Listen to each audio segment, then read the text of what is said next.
say that, yes. Just remember, I'm gonna try to use it. left my briefcase in the car. That's all right. But I don't think I'm gonna miss it. It's funny how that's changed. You know, for like 10 years apart, but if you look at you know what? Yeah. SIM cards when you exist. You could get that after. iPhone, you could get into your SIM card. Right. Yeah, yeah. Yeah, I still have the T9 texting. When I was in college. So that would, I didn't want to go to I have a box of flip phones in my Do you? garage. Yeah. I came across my wife's old line for the other day. I actually miss those. Yeah. I go, you know, do I really need all this crap? I remember my wife got the text. She had to remind my daughter the iPhone for her. Sorry. I'm gonna start just using burners.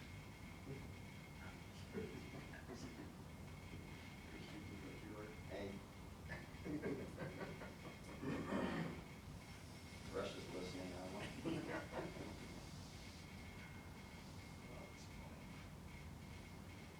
What'd you do last night, John? I've been here somewhere, actually. Yeah, well, the problem is you go, I'm gonna go outside, and then you can't find outside. That's, well, and you're confined in the walkways with little, That's right. if you get to Then where you you go want in- to go, you have to walk around the world. That's right. Actually, I'm probably gonna go down to Lanisha tonight. No, no, down here. There's a lot of stuff going on here. Or you gonna free to eat. I like, that table tonight, which is the Emerald Restaurant. It's in closed. It's closed up. Did it close? Is that one next to where the? It's where you close the doors. That's closed. Yeah. It was open. All right. When you sold our location for it. Because it was, And they, the great place is like one of our best new guys. Yeah, let's talk about it. I eat there all the time. Yeah, it must have just buzzed like it does now. Good. Because I walked past it and. You saw them?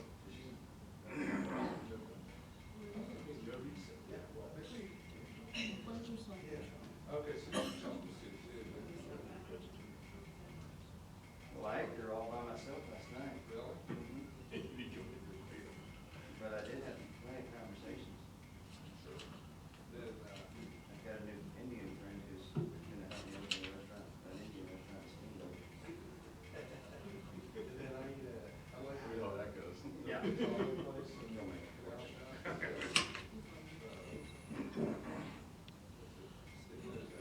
Good morning. This is the time and place set for day 2 of the investigatory workshop into the Energy Choice Initiative in docket number 17-10001. My name is Joe Reynolds and I'm the chairman of the Public Utilities Commission of Nevada and the presiding officer over this matter. Today we will take up discussing the issues of the options reasonably available to Nevada in designing and establishing a wholesale electric service market, including but not limited to reliance on existing bilateral markets, establishment of contractual relationships and possible governance structures with multi-state independent system operators, or ISOs, or regional transmission organizations, RTOs.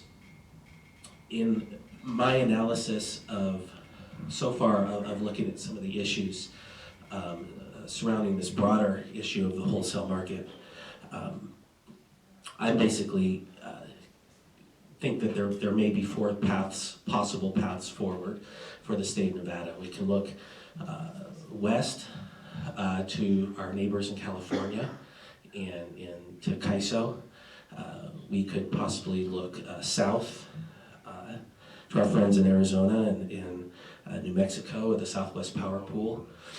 We could look to create something regionally, which currently doesn't exist, in some type of regional RTO. Or we could try to create something here for Nevada that that is Nevada's own type of an ISO. There may be more options than that, but those are four broad ones that I'm looking at right now. In the format for today, will be the same as yesterday, and so anyone who would like to come to the microphone to try to have this conversation, please come do so and state your name and what organization you represent. And again, the intent of this workshop is to have a conversation to try to sort through some of these questions and try to find some answers. With respect to yesterday's workshop, I'd particularly like to thank Mr. Griffin and Mr. Weber and Mr. Folletta, who are three lawyers who worked on the ballot initiative, for their appearance yesterday and coming to the microphone. I think that it was very helpful for this process, and it's very stand-up to come up here and have these discussions. So I particularly wanted to thank them by name, but I also wanted to thank everyone who participated yesterday and for everyone who's here today. And so the first question I have in a wholesale market, in some of the discussions I've heard around this petition initiative, is, wholesale market, retail market. And the most basic question I have, if someone can give me a really clear definition, is what is a wholesale market? How would I explain that to my 14-year-old? How would I explain that to my 7-year-old? What is a wholesale market? Is there anyone who can take a stab at that?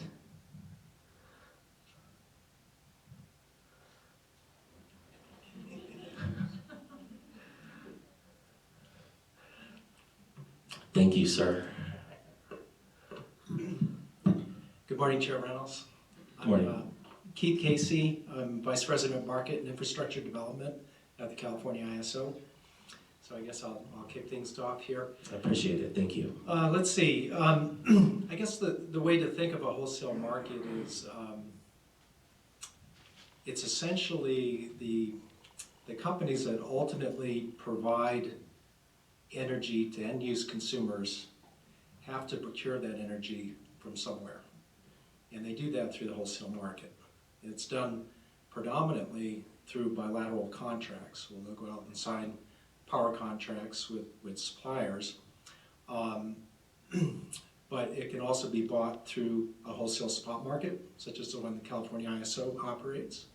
So at the end of the day, the price that the predominantly utility companies, but it can be certainly in a world of retail competition, it can be retail service providers.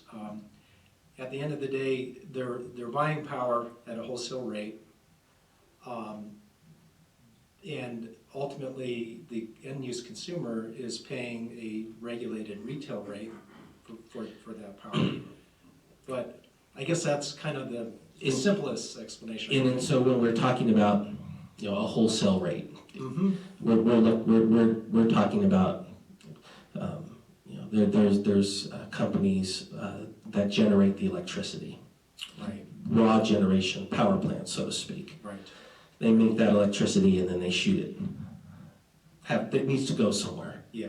Yeah. And so it's kind of at that first stopping point. Is that fair to say? Yeah. Ultimately, all of the power produced is connected to the grid. So in addition to the cost of the energy, there is also the cost of the transmission distribution system for ultimately transporting that energy to the end-use consumers. And that's all part of a retail bill, of course. But the power market is really about, the wholesale energy market's about securing that energy and factoring in the cost of congestion to the extent there is congestion on the grid. That can be a factor into the wholesale, the price of the wholesale power as well. And thank you again for coming up into Sure. and give this a shot. Because when we think about a market, I can think of that abstractly, or think of it in terms of concrete. And with respect to, I'd like to think of is there a building, a place, one centralized location that tracks and coordinates these different energy providers, and then Right. monitors them, for lack of a better word. Yeah. And Yeah. then, I mean, is that what we're talking about in the market? In essence, you know, an ISO, a California ISO, for instance, that's essentially what we do. We operate wholesale energy markets. So we monitor in real time where the power's being provided from. So the power plants, we have telemetry where we can see in real time how much they're producing. And of course, we know what the demand on the system is. We have telemetry on where the takeout points on the grid are and what the demand is. And then we monitor the flow of power across the wires, across the transmission wires. And our job essentially is to make sure that the supply that is procured from the market can get to the demand on the market and do so in a safe and reliable way. So our, you know, effectively, yes, we have a building, we have a beautiful building in Folsom. I have been been there, I there. know. It You've is seen truly our control- impressive. Our control center, but you know, that is really the convergence of our wholesale market and our real-time system operations, where effectively we use the market to secure the mix of resources we're going to rely on to serve customers, and then our operators in real time are monitoring the system to make sure that we're not overloading transmission facilities and we have a secure and safe operation method. And why is the creation of a wholesale market important?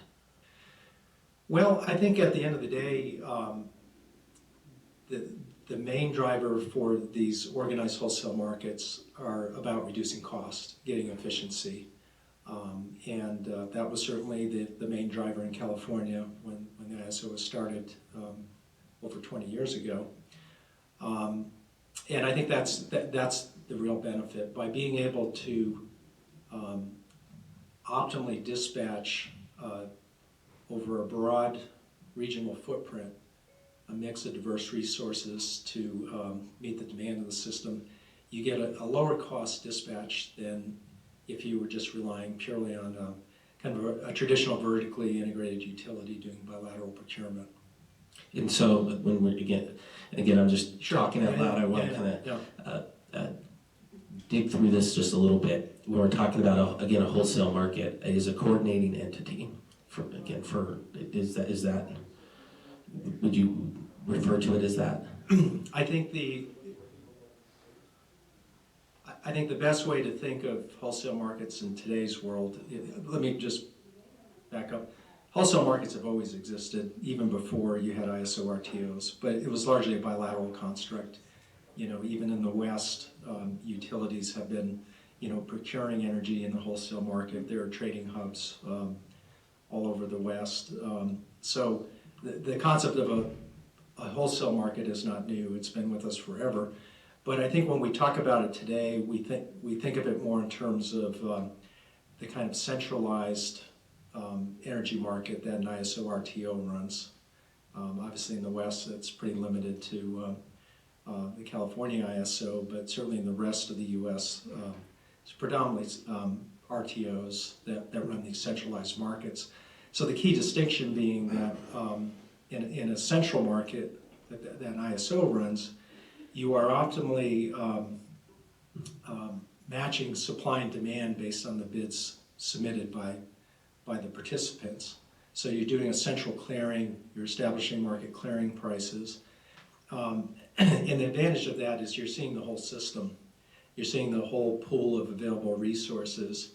And importantly, in our case, as is the case of many ISOs, because we run a nodal market, we're modeling the details of the transmission network. We're ensuring that when the market clears, it's actually physically feasible given the physics of the transmission system.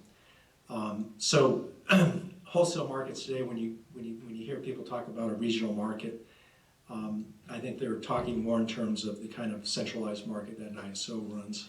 No, again, thank you. Part of the reason I'm asking even some of these basic questions is just we're making a record. Sure. and just kind of want to get it out there. And Yeah. electricity is different than other commodities, and I say that over and over again. It's not like if I make a loaf of bread, I have that loaf of bread and I can just put it, over on the shelf. It's once it's generated, it has to go somewhere. I have to do something with it. Yes. And what we need is a way to match demand with supply, and that supply, is changing. Changes on fuel costs, changes on weather patterns. Right. What part of the Yeah. country it's coming from, what the nature of the resource is, and demand's always changing. What time of year, and so forth. And so there's variables that need to constantly be accounted for. And at least that's the way of That's explaining absolutely it. right. Yes. And which makes it different, again, than other things that are produced and consumed in our society. Yeah, I think one of the unique things about electricity markets is you have to be constantly balanced, as you noted. Very limited capacity for storage of electricity. So that's part of the challenge of it is these markets are very dynamic. We run a day-ahead market where we establish day-ahead schedules, but as you get into real time, operation conditions change. You can have a generator go out, you can have a transmission line go out, it could be colder or hotter than anticipated. So the real-time market that we operate allows us to kind of true up and correct from the day-ahead schedules. And we do that in real time on a 15-minute and a 5-minute basis. So that's the kind of challenge that there is with these markets is the system is very dynamic and it's, as you noted, very instantaneous. You have to be able to plan for contingencies and the like, and there isn't a lot of tolerance for imbalance in the system, unlike other commodities. As the one thing we want as a society or don't want is never for demand to exceed supply, because then lights go out. Yes, or the other way around. Yes. And again, because the generation sources and methods are evolving, prices are evolving, constantly changing. And as you mentioned, the more efficient we can be on the way that those transactions are monitored to whether 15-minute increments or even less, we can really pinpoint those efficiencies and try to get savings. And then we throw into the equation when there's particular preferences as public policy objectives for certain types of renewable energies that might not necessarily be cost-based, but policy-based. Yes, yeah. And I guess on that point, I would note that the whole market is essentially just optimally managing the portfolio of resources that are made available to it.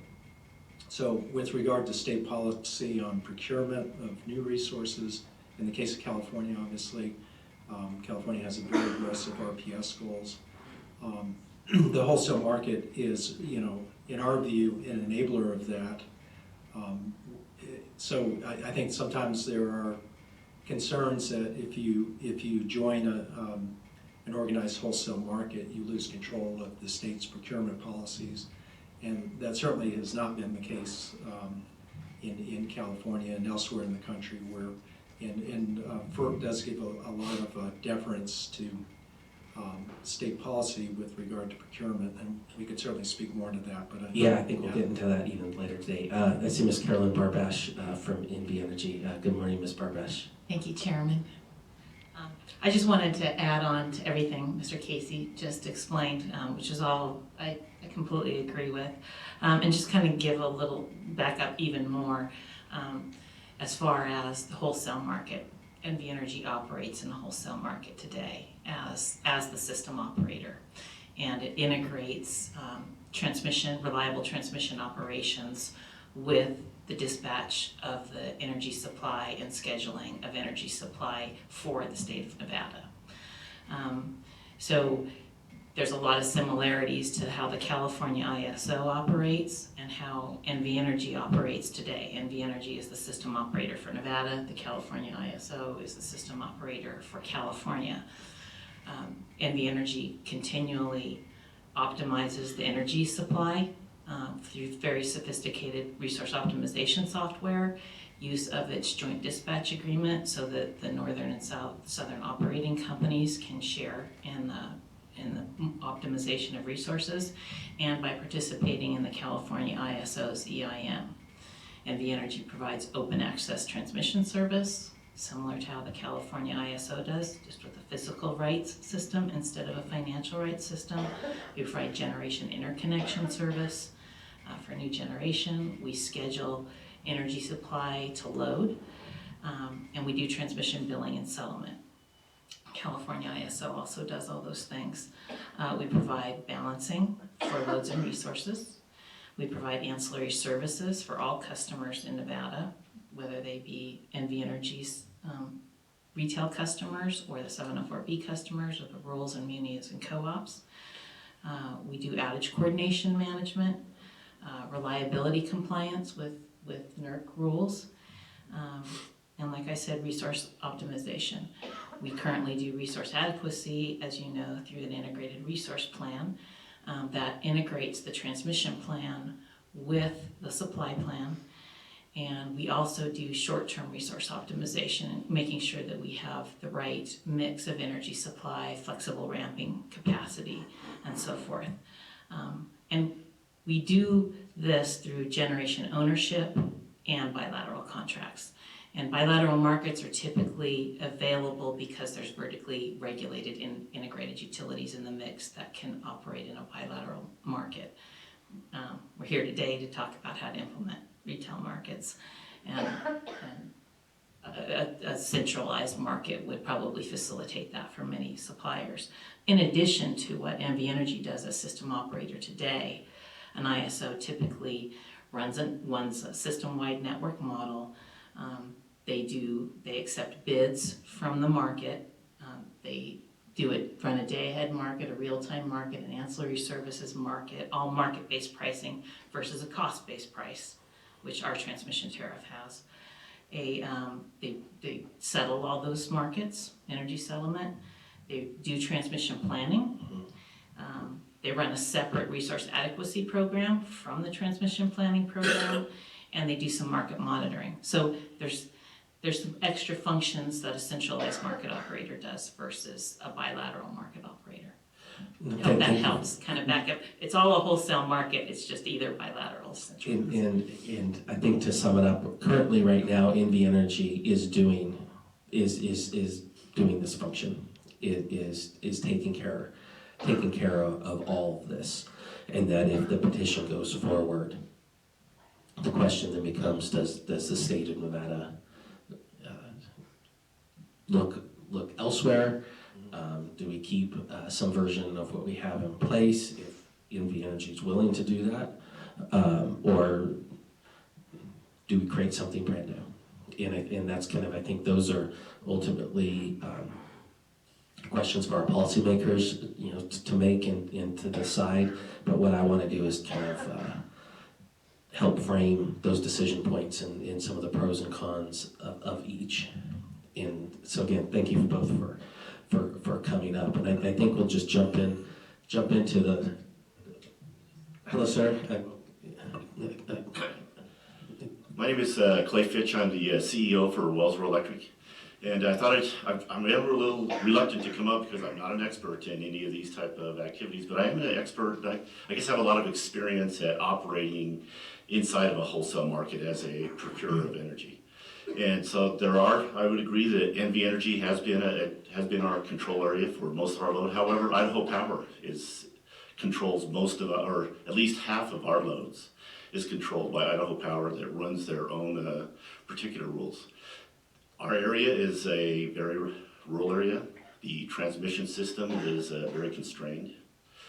There is almost all the lines are radial lines. They're long radial lines. They're not interconnected, so we don't have a lot of, options to be able to go get other power sources. And not talking about choice, but neither would anybody else who's up there trying to do anything would have any of those options really available. There's not a lot of generation options in our area. And so to deal with all of that risk, we are 100% reliable on the marketplace.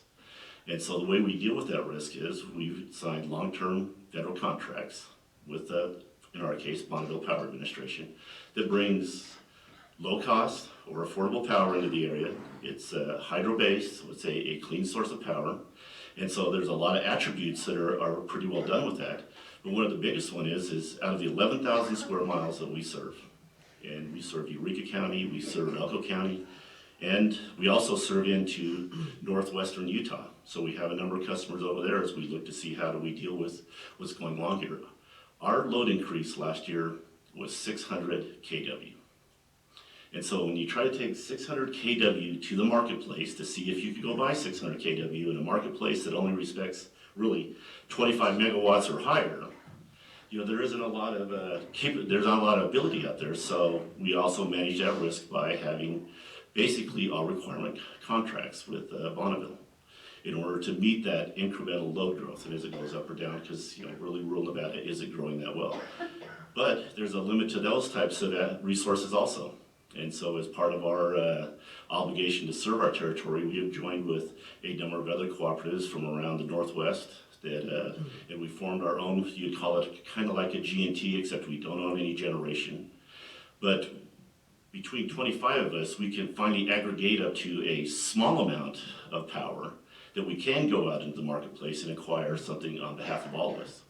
And so what that requires is a very solid transmission agreement, which we also have with Bonneville, and Bonneville has signed the agreements with Sierra, or NV Energy. I mean, been around for a long time, so hey, let's go back and forth. So, with NV Energy and also with Idaho for this reliability. So I'm saying the wholesale market is extremely valuable to us, but it might not operate the same for the folks that are in the rural area as it operates when it's inside of the larger metropolitan areas of the state. Do you think then, as Nevada is looking at this and, you know, has an opportunity to create something, that there should be exceptions or something specifically recognized for? I don't like the word exceptions, just because as soon as you go down exceptions, everybody says there's not exceptions. I don't think we need to have exceptions. I think when you look at us, we meet a lot of the aspirations of choice. You know, we're meeting a lot of the goals of choice.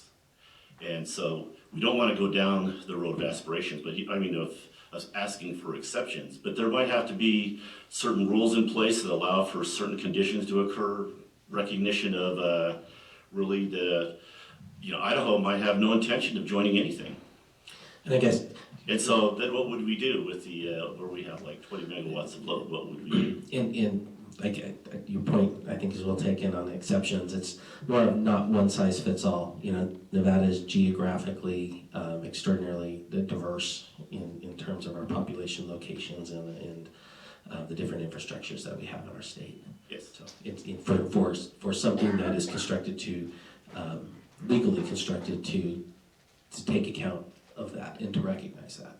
It's one of the things I've always had is, you know, the source of this year's problems was last year's solutions. So as we find solutions to all these problems, we will, or at least find solutions to all these current problems, we'll find the next level problems. And being out in the rural areas and really not having a large consumer base to spread things across, there will be issues that hopefully, as we go through all of this process, I think we are in a marathon, they'll be talked about, thought about, and just asking for consideration. Absolutely. No, thank you for coming up. So I would like to talk a little bit more about CASIO as some of the options, and listen to some of the presentations in front of the Governor's Committee on Energy Choice. Is there a pitch that, as a representative from CASIO, that you would want to say, why should Nevada look towards CASIO? What are the advantages? And I've told this to my good friends that work for CASIO, is sometimes in Nevada I see on bumper stickers and it says, we're not California. We don't want to do it like California does. And there's some political sentiment to distance the state from California. Part of it is because California is so big. It's economically so larger in terms of population than Nevada. don't want to be put in a situation where our status is swallowed up by another state's interests or another state's priorities. Yeah. And us Nevadans, we're sensitive to that. Even though I also remind folks that there's a long shared history of cooperation and interconnection between Nevada and California. And I always cite the Hoover Dam of a bi-state project, and we also have a strong shared history in terms of our laws and in our states. I always think of California as our sister state, and so, but there is that political sentiment here, and so how can you address that? Yeah, well, I think there are some excellent synergies with California and Nevada electrically. We have a strong transmission interconnection with Nevada that have historically had a great deal of exchanges at our border in terms of energy transactions. And certainly with NV Energy joining the energy imbalance market, we've been able to even further capitalize on the strong transmission interconnection we have between California and Nevada. So that's certainly an advantage I think we have, the ability to transfer large amounts of energy between our two areas. From a resource standpoint, California has a big challenge ahead of it with regard to integrating renewables, balancing the system, and I think the resource mix that Nevada has with regard to particularly the gas fleet could be a great opportunity for those resources to at times provide integration services to California, and conversely, when California is long in energy, particularly renewables during the middle of the day, there's an opportunity for Nevada to take advantage of that as well, because those will be very low energy prices where it's certainly an opportunity to get cheap energy, and having a day-ahead market to be able to secure that would be particularly advantageous. And so jumping into this a little bit further, what would a governance structure, if the Nevada leaders were interested in becoming a member of CASIO, because right now there isn't, my understanding, other states that are members. It's a California club, for lack of a better word, right now. What would that look like, and what would need to happen in order, because these need to be conversations at the governor's office level. Do these need to be does the state Nevada legislature and California legislatures need to enact legislation? What would that look like, and what would CASIO be open to? Ms. Crowley. Hello. Stacy Crowley with the California ISO, for the record. Thank you, Chair Reynolds. So as we submitted in our information in your docket, but I'm happy to talk about the options with you here. We were created, the ISO was created through California statute, in that our governance structure is embedded in California statute. It contains information about the creation of our board and how that's selected. Our board is appointed by the California governor and confirmed by the state senate. We have a 5-member board. They all have to meet criteria that FERC puts forward in terms of independence from the market. So these 5 board members don't have any financial participation or interest in market participants, whether they be the utilities or the resource providers or others that have financial gain in our market. So that is a criteria that FERC has for all ISOs, and our board meets that. It does not state, the statute does not state that those board members need to be Californians. So they could be people from any state. Typically, the California governors have appointed Californians to that board, but current statute does not prohibit somebody from out of state being on our board. We have, for the past several years, recognized the potential value that we believe exists in a regional market. And so for the past 3 or so years, we have worked with the Governor's Office of California, stakeholders from around the West, not just the state, and legislators to talk about what that means in terms of a change to California legislation. So there's been discussion, and there was a bill passed in 2015, Senate Bill 350 in California, that asked the ISO to conduct studies on the impacts of a regional market to California ratepayers, and as well look at the governance, a change to the governance structure for the ISO. We had conducted those studies. Keith was the primary sponsor for those studies, and they revealed benefits across the board in terms of job creation, economic growth, reduction in rates, and the integration of renewable energy as all being positive in a regional market. And at the same time, we undertook a public process through the California Energy Commission, chaired by Bob Weismiller, to look at what principles, basic principles around a regional governance structure that all the Western states could participate in. And we did that with participation from Western stakeholders.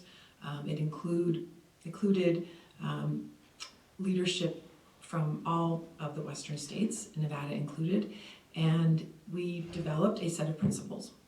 Those principles are pretty basic in that all states really sort of bought into them. One, the most important of which is state sovereignty.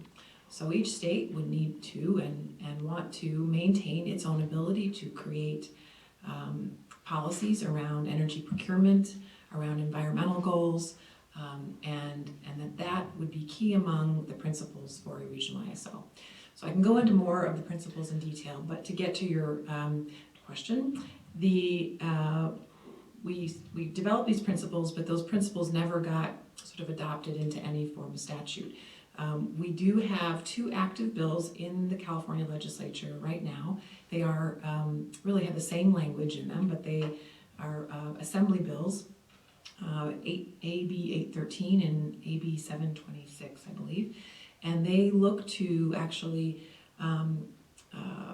essentially adopt principles, key principles of governance, and if those principles were adopted through a stakeholder process, we would essentially be able to move forward with a regional ISO.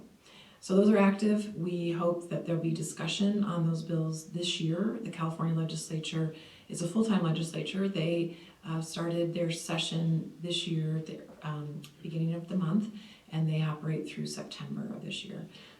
And so you're just anticipating some discussion on them? Is there any anticipation of them being voted and heading to the governor's desk in California? Well, we cannot anticipate the outcome of the legislative process. However, we have had discussions with the bill sponsor, who is the chair of the Assembly Energy Committee in California, and he has indicated interest in having the dialogue and indicated the importance of this discussion. So as far as I can say, we hope to have a robust discussion. And so right now that there's a five-member governing board of CASIO. Correct. And so if one member was a Nevadan, that's a 4-to-1 vote. That means that Nevada would lose every time. Is there I could say, we're just having the conversation as a Nevadan, I don't like that. Because what happens when, we have a strong interest in something and don't agree with the other members of the board, every single time we lose. And so it kind of, where's meaningful governance? Right. A meaningful governance structure. Absolutely. And what we did in the process of developing principles was look at the other ISOs, multi-state ISOs that had similar issues and concerns. And in most cases, I think in all cases, the members of their boards are really independent of any particular state influence. These are typically former either regulators or utility executives or folks in the energy industry that have an understanding of market rules. And our board essentially oversees the market rules of the ISO, but it does not play a role in state policy, right? So it really is implementing state policies, whichever state has these policies. So in multi-state ISOs, there are states with varying resource mixes and various policies, but as an ISO, essentially, they, as Keith said, each state brings, or each utility brings a set of resources to the table, and we optimize that without any favor towards one or the other. So a fair governance structure, as we have noted in all of the ISOs and RTOs, one, have a board that is not politically influenced by any one state, and there is a role for states in decisions that states have an interest in, and they primarily are around transmission cost allocation and resource adequacy rules. And those of what we found sort of across the board in terms of other multi-state ISOs, they have created state committees. So a representative from each state within which the ISO operates, it's typically a regulator, would have a role in making decisions on things that were really affecting rates in the states. Thank you for that. And again, just throwing questions out there because I think it's important to have the conversation. What's the elevator pitch? Why should Nevada care about looking at CAISO? Like, in a few sentences. Why CAISO and not create something here for Nevada on our own? Right. Or look to MISO or somewhere else. I'll try to keep it short. One, the California ISO was created pretty sophisticated, high, technically advanced system to operate this day-ahead and real-time market. We have seen successful results by NV Energy's participation in that in the real-time market. We believe that there are many more benefits that Nevadans could see by participating in our full market. And we understand that we would need to find an equitable governance structure to support Nevada's participation. And like what benefits? Will it save Nevada money? Will it, we create have efficiency? seen Like what cost specifically savings, are we looking at? In the energy imbalance market, we have a quarterly report that identifies quantifiable benefits to Nevada ratepayers by NV Energy's participation in that market. However, the real-time market is only a piece of what we do, and we believe that extending that into the day-ahead market and other services that I'll mention in a minute, we believe that there are significantly more savings, cost savings to Nevada ratepayers. There are also efficiency savings, transmission planning. By operating or planning a larger system, we can actually reduce costs of transmission upgrades and new lines because you can do that, making sure that you are optimizing across a larger area. In addition, we have seen through the SB 350 studies that I mentioned earlier that a larger market facilitates additional renewable energy onto the grid. So insofar as Nevada has renewable energy goals and wants to continue to advance those, their wholesale market has been shown through these studies to be able to better integrate those renewables at a lower cost. Thanks. And I know I'm throwing a lot of questions out here, but do the bills that are currently pending in front of the California legislature regarding the governance structure, would they contemplate that someone other than the governor of California would appoint members to CAISO? For example, if Nevada went that route, I would imagine Nevada would want the sitting Nevada governor to have that appointment authority over who represents the state on that. The bill language for both of those bills does not contemplate a specific governance structure. It leaves it to the ISO to conduct a stakeholder process to determine the details. What we have seen and what we would probably throw out as a straw proposal is no no governor-appointed board, but a stakeholder-appointed board. So what we see is that you get a group of stakeholders who have sort of invest in the market in one way or another. You get them together to create a slate of candidates that have experience, and you go through a stakeholder process to select. And so it would not be a politically appointed board. Is, with respect to for Nevada looking at CAISO, are there good arguments with respect to it's already built, it's already up and running?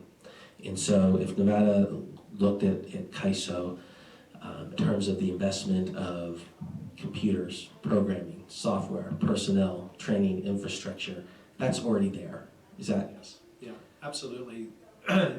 Establishing these markets requires a huge capital outlay, huge implementation effort, and it took us over, I hate to say, but 5 years to ultimately implement our market.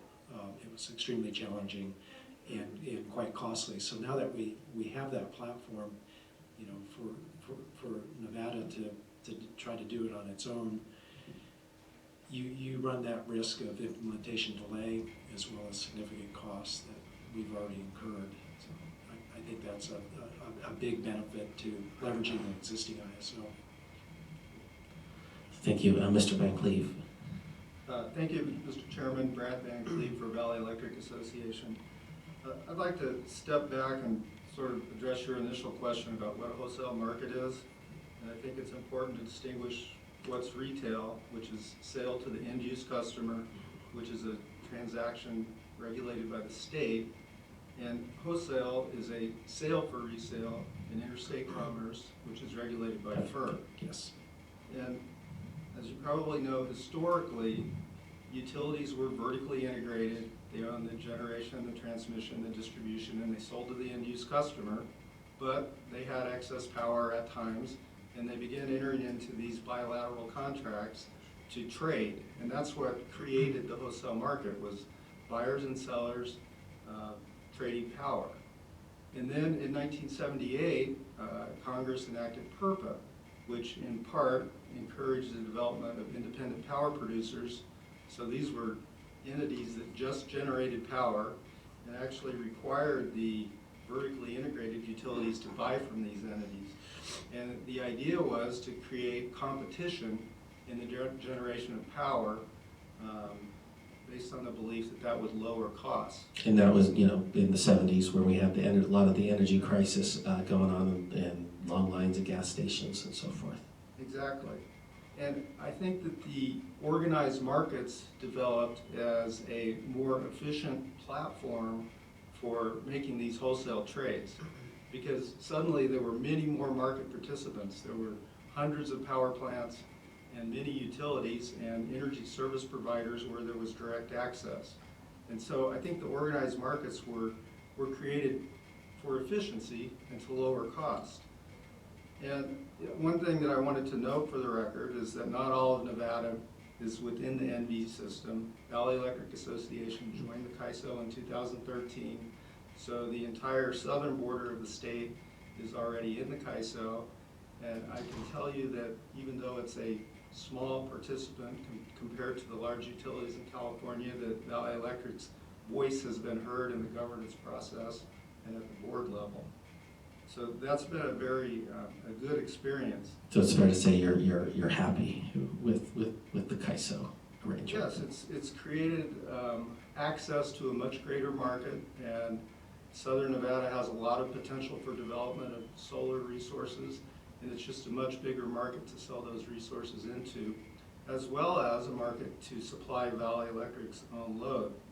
So I think when you're comparing the CAISO to the current system in the rest of Nevada, you have sort of the vertically integrated utility model where the person operating the system is in competition with the other independent players who are trying to buy and sell in that market, compared to a system like the CAISO where it's an entity independent from market participants who's sort of running the market. And we think that that's more competitive, and that's why FERC has encouraged all of the country to move toward these organized markets that are run by independent entities. Along the lines of what you're saying, in anything that crosses state lines, commerce, we get into the federal government control. Moving into, joining the CAISO, does that increase federal government, FERC, control over Nevada's energy, more so than it does now? The short answer is no, and Jordan, can you, I'll elaborate on that, but suffice it to say, NV Energy already is FERC jurisdictional. They are subject to the Federal Power Act, just like any other utility or investor-owned utility. So I think there's a lot of case precedent that Jordan can elaborate on, as well as language in the Federal Power Act itself that gives a lot of deference to state sovereignty when it comes to matters of energy procurement. Thank you. Yeah, I mean, as I was saying earlier, one thing is that the Nevadans generally don't like is we don't want more federal government control over certain things, and just wanted to have that conversation. Is this increasing federal government control over our energy in Nevada? Is it reducing it, or is it basically staying the same because there already is the FERC jurisdiction over transmission already? Right, Jordan Venue for the California ISO, and like Mr. Casey said, the construct under the Federal Power Act, the FPA, is such that wholesale market transactions are already regulated by the FERC, whether or not they're within an organized wholesale market or a bilateral wholesale market that exists today within Nevada. And when it comes down to the issue of whether Nevada is going to be able to retain control over its state policies, I think that there's clear FERC precedent out there that would establish that Nevada can retain control over those policies. There's a long line of cases that, and the Federal Power Act itself, that say that states retain control over their generation priorities. Now, there have been recent cases in the last few years, such as the Hughes v. Talon case, which was one out of the PJM system, where the state of Maryland had a program where it was essentially incentivizing plants to be built in its system in the state of Maryland, and then to compete in PJM centralized capacity markets. The Supreme Court found that that specific circumstance actually was a violation of the Federal Power Act, was preempted by the Federal Power Act. But the reason for that was that the state essentially tried to achieve its generation objectives by directly regulating the the wholesale capacity markets.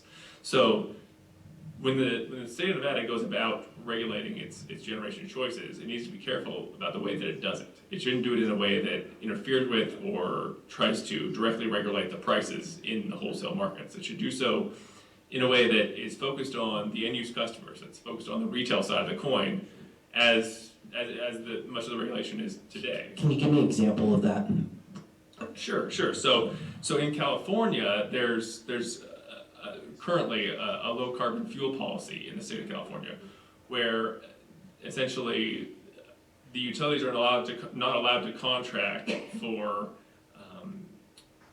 with resources that produce a certain amount of carbon emissions, and it essentially is set at such a level that utilities can't contract with coal plants.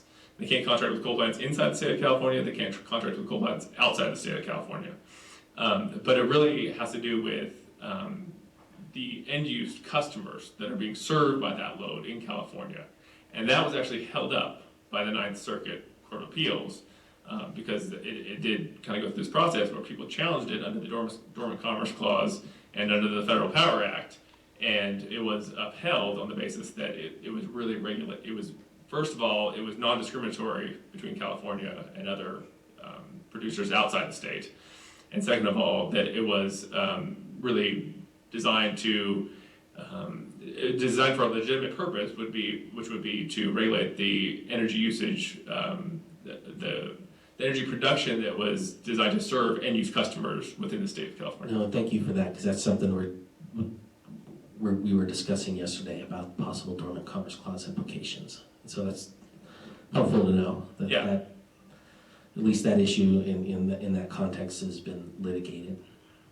And I think in the context, specifically to the extent that you were speaking about nuclear fuel yesterday, I think that the low carbon fuel standard in California is very similar. And I think that if Nevada were to go about and crafting a statute or regulations to limit nuclear fuel's ability to serve end-use customers, it could do so. It just need to be careful about how it did so, and making sure that it tied it to the end-use customers, and making sure that it was non-discriminatory, so that it would affect nuclear production inside and outside the state, which obviously there's no production inside the state. So it would be easy to make that non-discriminatory.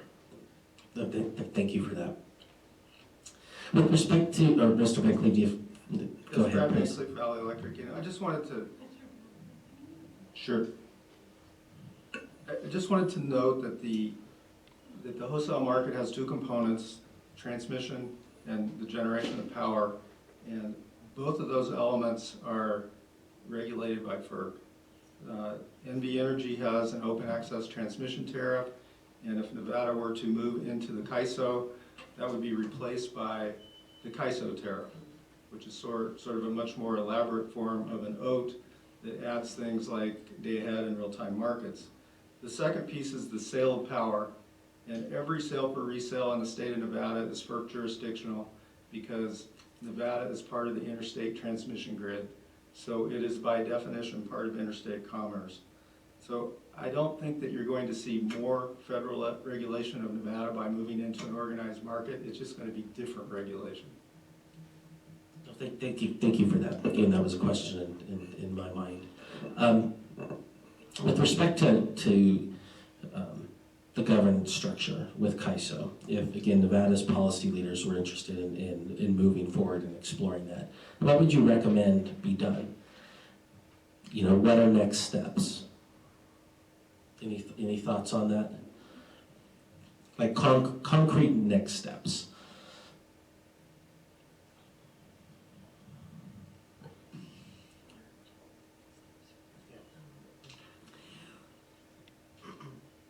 This is Stacy Crowley. Next steps, I think we believe, and we commented in the docket that we believe sort of a no regrets strategy would be to study the benefits of participating in a market. We clearly need to work on a governance model that is satisfactory to Nevadans, and as well as really any participants that might want to participate in a Western market in the West, and work with you all to help answer questions that you have, and explore the options that you're looking at. One of the issues that we don't know yet is what structure you might end up with, right? So. But we believe that at a wholesale market can provide a venue for a successful retail market should the state choose to go that direction. No, thank you. Yeah, Mr. Reynolds, I was just going to add, I think there are probably two different discussions that could be had. One is, are there any options under the current governance structure that California has where that could certainly be a discussion with our board and interested policymakers in Nevada, recognizing the limitations we have with the legislative construct of our governance, but nonetheless, is there an opportunity for some sort of accommodation within that existing governance structure that ultimately Nevada policymakers could be comfortable with? The bigger picture of a change in governance structure, obviously, is a legislative action where our ability to enable that is limited. We could certainly help facilitate discussions with the larger audience that would have to, or larger set of policymakers that have to be involved in that. So I just wanted to separate those out, that there could be opportunities within our current governance for some type of accommodation, or at least discussions around what could we do under the art of the possible with the governance construct we have today. Thank you. Because again, I'm wondering, I think of something that comes to mind is the internet gaming agreement, between Nevada and Delaware. And there was a governance structure that was worked out at the governor office level and also with the respective gaming agencies between the states that accommodated the interests of both Nevada and Delaware. Because so there's ways to do it. And just along the lines, Ms. Crowley, of what you were saying, is it something that you think that a BDR or something from the legislature, should go forward or be proposed for the legislature to consider in next legislative session, either directing a study be done, establishing some type of working group, or is it something that should be more at a gubernatorial level and making some phone calls? Certainly, we as management would need, we can't direct any real decisions on a way to get to sort of the art of the possible, as Keith said. Certainly discussions between the states at whatever level, certainly the governors or other leadership to have that conversation. I think that would, be something that would be possible. We could certainly bring that back to our board, so our board could have a discussion about that. Thank you again, because I'm just looking for what concrete Right. next steps. Again, if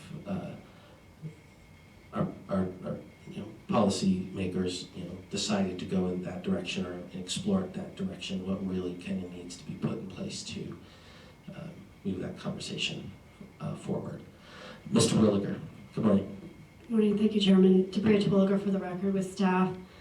I just wanted to cover a couple of the issues that I think Mr. Penu, Ms. Crowley, Mr. Casey have addressed. So first I want to talk about the bills that are in front of the California legislature for governance. I agree that the ISO is the one that will work on coming up with those governing documents. I do want to clarify that they submit those documents for review and certification to a commission on regional grid transformation, and that commission is made up of California folks. It's the governor or his or her representative, the chair of the Assembly Committee on Utilities and Energy, the chair of the Senate Committee on Energy, the chair of the Energy Commission, the president of the PUC, the chair of the California Air Resources Board, a member of the Assembly appointed by the Speaker of the Assembly, and a member of the Senate appointed by the Senate Committee on Rules. So I just want to make sure that that's clear. It is the ISO that works on those new governing documents if this legislation would pass, but it does that those governing documents are submitted for review and certification to this other commission on regional grid transformation that's made up of California folks. So, and then I did want to touch on the no regrets policy, and to the extent that the no regrets policy means looking at study, a study that will focus on or will try to understand and grasp the efficiencies, synergies, and so on and so forth that would come about from joining the CAISO. Certainly staff could support a study. To the extent that the no regrets policy means we move forward without kind of that due process, so to speak, or that real understanding of how California and Nevada can work together to have a wholesale market that's good for both states, staff supports the latter, the study, not a no regrets policy where we don't know what the regrets are. I think having a no regrets where we're not even sure what could be problematic is not palatable, so to speak. So, and I did want to finally talk about the scope of federal jurisdiction in Nevada if we would have a wholesale market. And I just want to be clear, staff, it's not that staff doesn't support looking at a wholesale market, we certainly believe there could be synergies and efficiencies in having a wholesale market that's either Nevada-based, that's NVE transforming into that, or looking at CAISO where there is significant transmission synergies between the two, between California and Nevada. Staff certainly supports that look, that wholesale market might be good for Nevada, but it does, certainly FERC's jurisdiction doesn't change whether you're talking about NVE as it is now or whether we join CAISO. FERC's jurisdiction is what it is. It doesn't increase. I mean, it is what it is. But even CAISO in their comments recognizes that the number of FERC transactions and the participants in the FERC market will increase. So there is I don't want to parse words here, but there will be more FERC oversight in what Nevada does. And I think, Mr. Penn, you've noted the Hughes case, the Hughes v. Talon case. I think, and that was part of staff's reply comments. We're just going to have to, if Nevada joins a wholesale market, we need to be very careful, particularly as we look at restructuring our whole statutory construct, which I think we're going to have to do if this ECI passes with the voters. We're going to have to be very careful when we look at reconfiguring our statutory construct to make sure that we're looking at the federal jurisprudence. What have these cases said? What can we do in terms of subsidizing generation or not subsidizing? We have to be very careful and start to pay attention to that, such that we don't cross any boundaries that's going to, end up with a preemption, a dormant commerce clause challenge, or so on and so forth, and one of our programs, going away because of that. So, I guess the only thing I would have to add to that is I think that federal jurisprudence on markets, on what's going on, state policies that are influencing the markets, that's forefront. That's been a big issue. There was a whole technical conference at FERC on that for a couple of days last year. Certainly, I would expect that there's going to be some movement. Things might change. There's the cases for the Illinois ZEC program, ZEC, which are zero emissions credits, which involves Illinois nuclear plants. There's an old mill. I'm sorry, I don't have the case in front of me to tell you the exact name of it. Actually, Village of Old Mill Creek versus Star. That was just heard by the Seventh Circuit Court of Appeals, I think January 5th. And so we'll see if the district court upheld the Illinois ZEC program, and we'll see if the Second Circuit overturns it on preemption grounds or dormant commerce clause grounds. So my point is we just need to, if Nevada moves towards this wholesale market, we need to pay attention to that federal jurisprudence. Thank you. Is there anyone from the Bureau of Consumer Protection that has any thoughts on the federal jurisprudence issue with respect to FERC that may be interested in weighing in?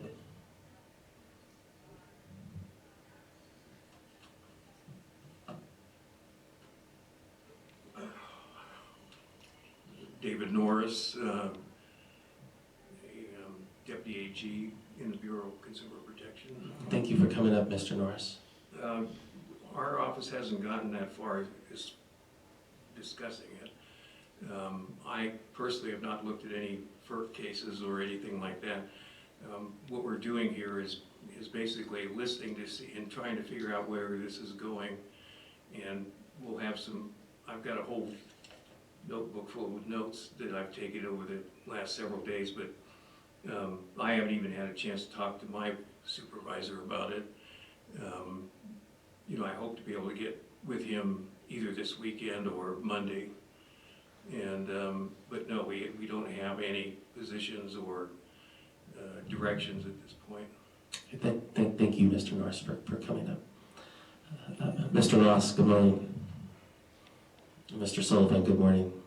Morning, Chairman. Ned Ross, representing RISA.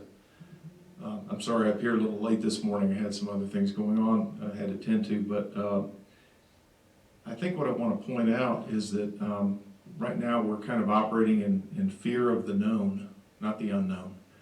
The options are there, okay? There are many market structures out there. You have kind of a cafeteria plan to choose from in terms of what structure you want. We have been talking about this now for about a year with folks here. And I think simplicity and cost efficiency are going to be key for Nevada. It's a smaller market. So I would suggest focusing on what is necessary and what is simple in terms of structure, maybe not what is expedient. And I think that might be where you start. And I cannot emphasize enough that what the state really needs is to hire an expert in this to guide you through the process. This is not simple. This is something that takes years to understand. There are many nuances, and there are a lot of folks that can walk you through what the options are in a very fair way, in a very simple way, to help you make these decisions. So I just hope you'll err on the side of seeking that guidance. And I know there are a lot of people in this room that would be happy to share names with you, people that could come in and help you through this. I think all the people in this room would be happy to share names. Yeah, absolutely. And Absolutely. that's kind of the problem. Well, you'd have a choice of who you like to come in and work with you on that as well. We just want to make sure you get it right. And again, and I appreciate those comments, Mr. Ross, and you're echoing those again from yesterday. I think at some point, as this moves forward, there will need to be expertise brought in, and that's again something for the legislature, I think, to look at and allocate the funding for that, and make some decisions on who that should be. In conversations I've had with you, at least from my view, is careful at this point, or I want to be careful at this point, not aligning too closely, because there are different interests. There's a group of different interests in this room right now that want this to go different directions, whether it's to CAISO, stay here in Nevada, look south, and right now I'm just getting the different ideas. But I very much appreciate what you're saying, and I hear you. Thank you very much. And I don't disagree either. Mr. Sullivan, good morning. Mr. Chairman, for the record, Dylan Sullivan from the Natural Resources Defense Council. I just wanted to add a few things to the conversation on wholesale markets. I think first on the FERC, or the how a move toward wholesale markets would affect sort of federal oversight of Nevada policy. I think the really important thing that would increase that oversight is the decision itself to go from the current resource planning framework to a wholesale market. It's that decision that creates the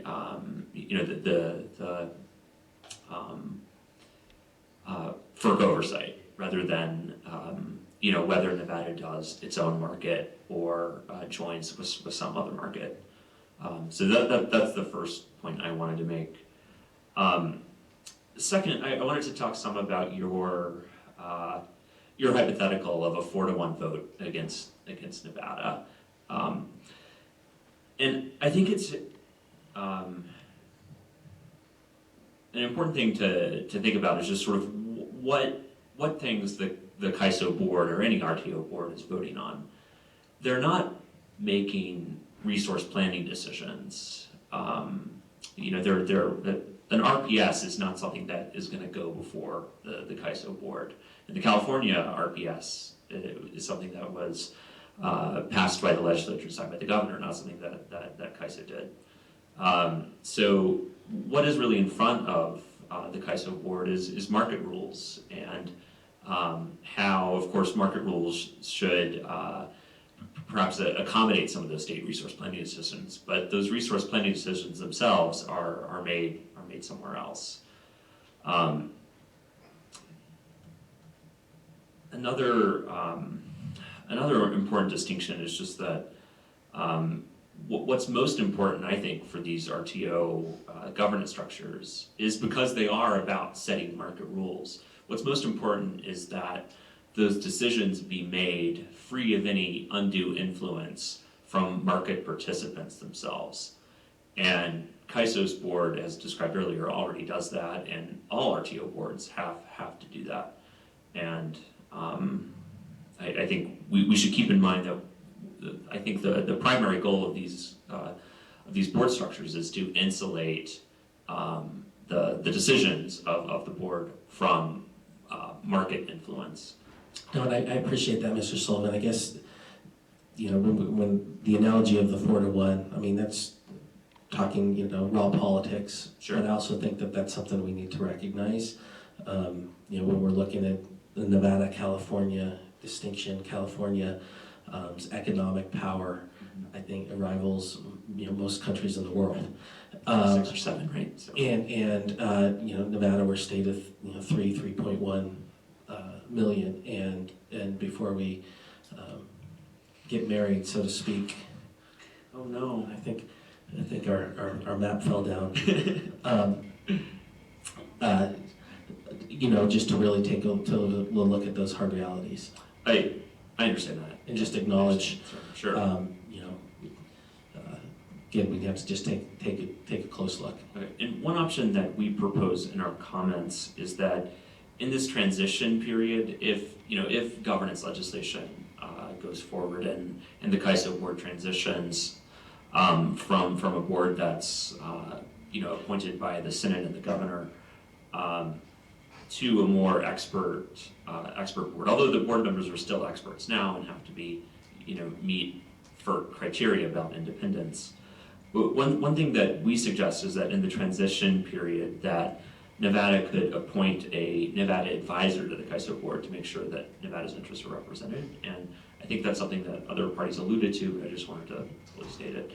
And then finally, I'm almost done, but so one reason that NRDC supports Western grid integration that includes California and is that we, as public interest groups, we like generally how CAISO makes decisions. So the way they make decisions, in my understanding, and they can talk more about this, is that they ask a question and then interested stakeholders in a stakeholder process can respond with evidence and proposals. And it's a very public process, and I think a public-friendly process. And in contrast, other regional transmission organizations, including the one we highlighted in our comments is the Southwest Power Pool, have pretty onerous participation terms for stakeholders. So if somebody like NRDC wants to participate as a stakeholder in decision-making processes at SPP, we have to pay a $6,000 annual fee, which isn't easy for public interest organizations, and we're potentially liable for a very large exit fee. And so it kind of decreases the scope of the parties that are actually able to participate in setting important market rules. And things are, I think, more open to the public with the model used by CAISO. Thank you. We've been going for about an hour and 20 minutes, and keep everybody where they are, but we're going to take a quick break for our court reporter, and we're going to reconvene at 11:35. And so everyone hold your thoughts. I want to hear them, and we'll be back soon, 11:35. Thank you.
My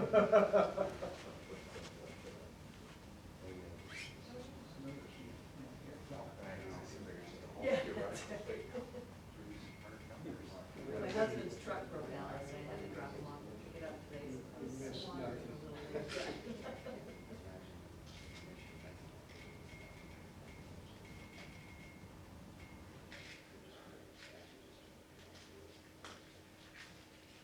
Well.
Yeah, for sure.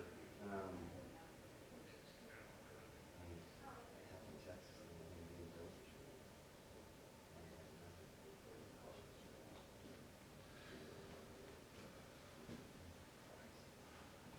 Yeah, we were looking at some maps that had proposed, like over the course of the last 4 or 5 years, current lot proposed under construction. And then you look at it, every 6 months or so, you see the proposed ones just keep dropping off. They all wanna build on here, here. And there's no one here wants to buy this.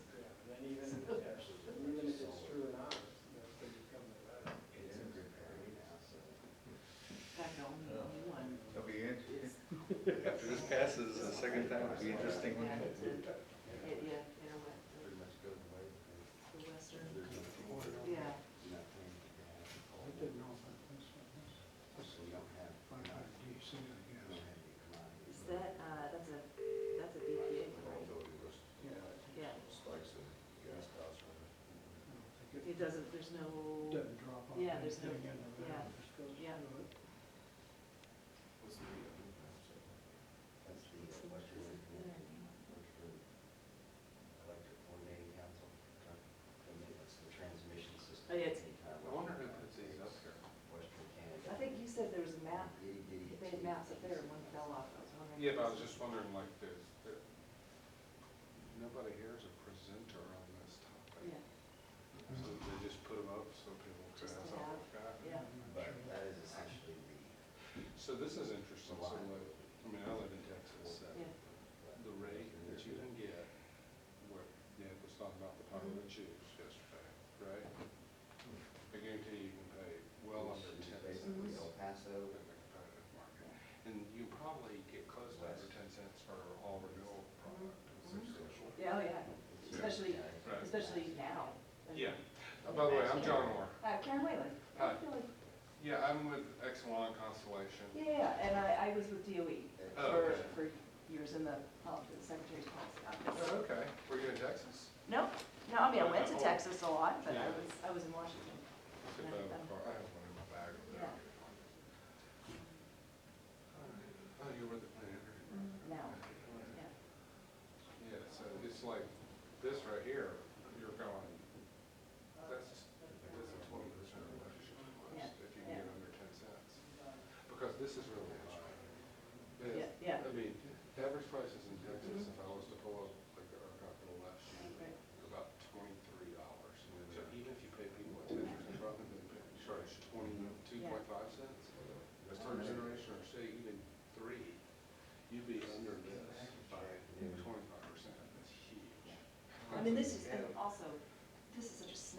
too. I mean, it's so hard. Well, it changes all Yeah, the it time. changes constantly, so it's not a great way to. Yeah, I was trying to explain this to someone yesterday, is the benefit of competition isn't for cost. It's knowing that you get the best deal available all the time. It's not that the absolute value will be lower, it's that for any given date, competition ensures you have the opportunity to get the best deal available. Yeah. If you have regulation, you never really know whether it was the best deal or not. Yeah, well, that's, I started putting together a little PowerPoint on, this question about does retail competition, do you the lowest prices? And you can't really, you can't answer that definitively just by looking at a snapshot like this, because in Texas, it differs from city to city on the same day. It differs, Well, and it's all. we have to set everything aside. Yeah. Right? Yeah. I mean, actually, these prices are really high. This is 7 cents, because this is the capacity charge, and this is the energy. Yeah. In Texas, there's only an energy charge. So this doesn't exist. What is that price? What market is that from? It's the retail Yeah. rates here. Here? It's, Yeah, NV Energy's down south and up north, Sierra Pacific. yes, Sierra Pacific and all Nevada. But I think, I don't know who put this up here, but it's just useful to show what is in your price, because you keep asking about. Yeah. Oh, yeah. If you add these two together, Yeah. that's incredibly high. They're paying. I know we loaded it. Well, I'm their supplier. It's kind of the way it went in the morning. We're gonna do the new one they have, I think. No, which is but in we're, Utah. I mean, it's all part of, we're involved. Yeah, I think It's all been less filed. than 2.5 Took cents another, or whatever. took an hour, It's like- and a half lunch break, then we took Well, another. That's what. So is it mostly just Ned and the same guys that were talking in the mornings, talked in the afternoon? Huh. So he didn't, And, did he limit him to 3 minutes? no, What was the point of that? Directive. judging that you're here, I'm guessing that's not you. Yeah, I live in Texas. Right. No, I didn't see that. I saw some guy really celebrating winning on Fred Volz, the guy sitting there, Big Bang tan Theory. coat, And he was gonna, public I hit the big citizen. bazooka. Oh, is he the That's what the guy says on the show. How much did The you guy get? that's interested in 1 that million, stuff. just a little over 1 million. Last night? Yeah. I He- know. I does was public in my citizen- For a long time. 7:30. He's pretty smart. Does public citizen here, $1 million. they've had it for, historically had a dual role in Texas where they had consumer issues and environmental issues. The environmental Yeah, I don't know. usually was more prominent. They were saying that. Do they have a dual role here? Is he Today, one or the other? longer days, but there'll be so much is gonna be. He claims not to be tied up in any, he's interested in, actually, in the energy part of it.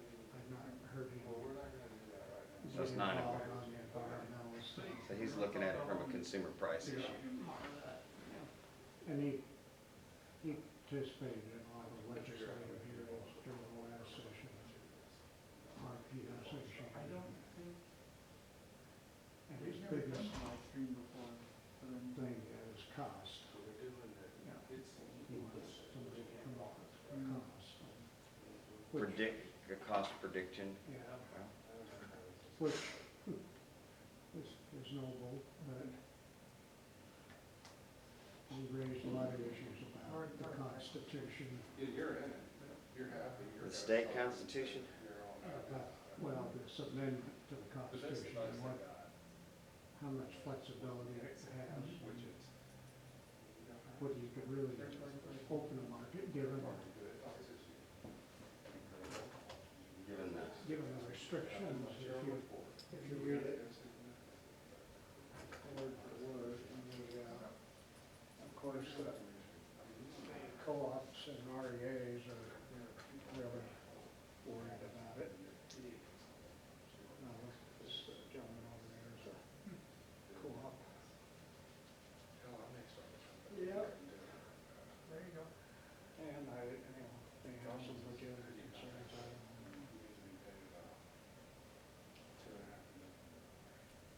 Well, Some co-ops, people- for the most part in Texas, are, they are participants in wholesale.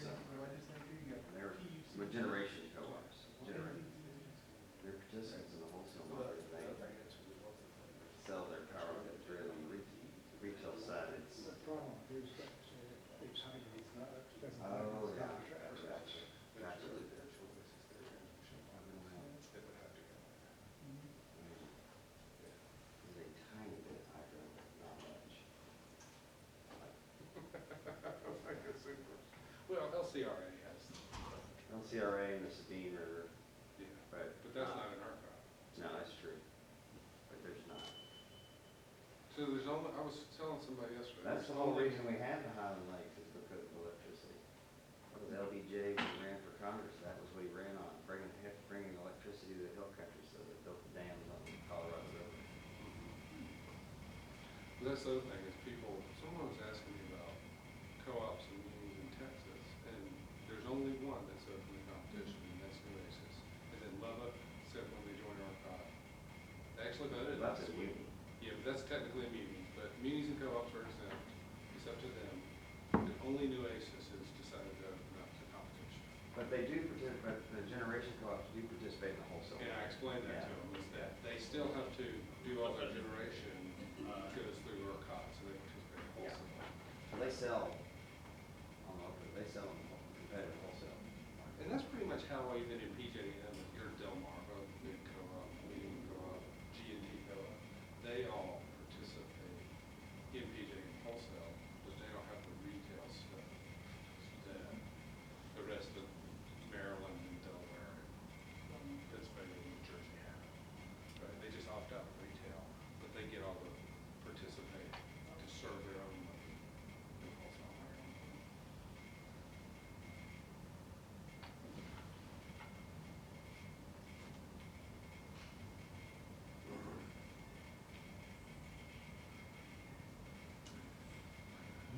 I brought a power bar today.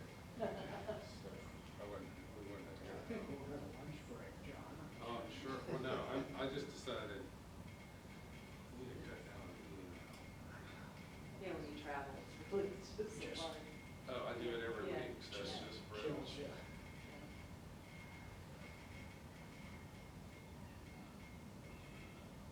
So it was nice seeing through the holidays in fairly good shape and get into January and I was up to 5, 7 pounds. Smells like drinking during the holidays. It's like, Yeah. like I come out of the holidays feeling deprived. Yeah. Yeah. Stuff like that. Stuff like that. Living here.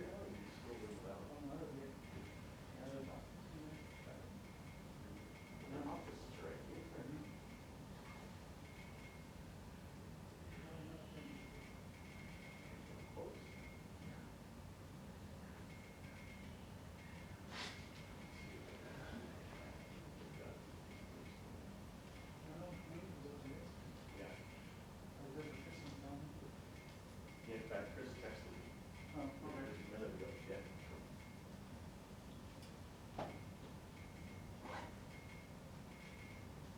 Oh, great. So you spirited away Laura Kerpoint. Have you met Laura yet? No. She's in California. She's doing like your new technology. She spends a lot of time in Silicon Valley, and she's. I wonder which group where she works in, she works in corporate.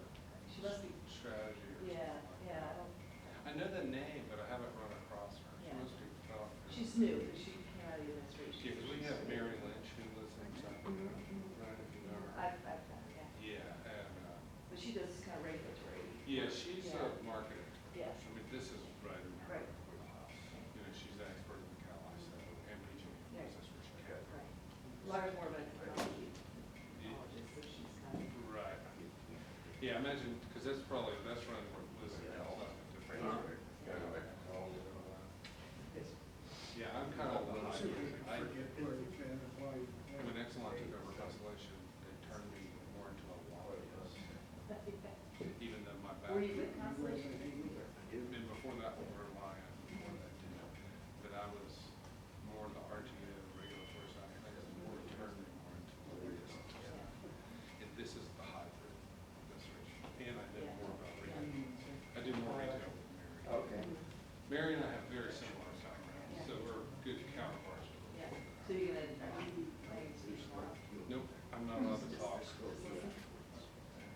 Not like this, we are, you know, this is all public, we serve the wind, that's not a secret. We're the largest C&I retailer in the nation. We're also do a lot of resi, right? But we also have a big relationship with programs. Yeah, yeah. We are back on the record in docket 17-10001 and the second day of workshops for the Energy Choice Initiative. I'm Joe Reynolds, presiding over this matter.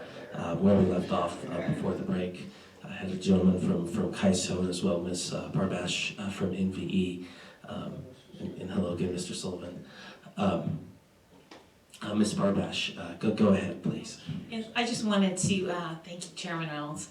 I just wanted to add on to a few things that I agree with what Ms. Twilliger and really what everybody has talked about as far as federal jurisdiction over Nevada's resource decisions. A wholesale market would not change FERC's jurisdiction. Agree with that over the wholesale markets. What does change is because NV Energy joins a wholesale market, and likely because of retail competition, Nevada will need something different for a resource adequacy program in order to incent new build for generation to meet supply needs and our economic growth in Nevada, which in the East Coast, that the risk of a challenge to a state policy that encourages in-state resources has been brought on because those states have found a need to create things like capacity markets for their resource adequacy program. And that has caused more challenges and the risk that another entity could challenge that decision by Nevada, because that capacity market and resource adequacy programs in general are FERC jurisdictional once they're part of a wholesale market. So I just wanted to add a little bit of nuance onto that. Thank you. And why have you, Ms. Barbash? I mean, my understanding right now is that FERC is setting, a wholesale transmission rate, but when it comes to the Public Utilities Commission, that gets put into our bundled retail transmission rate.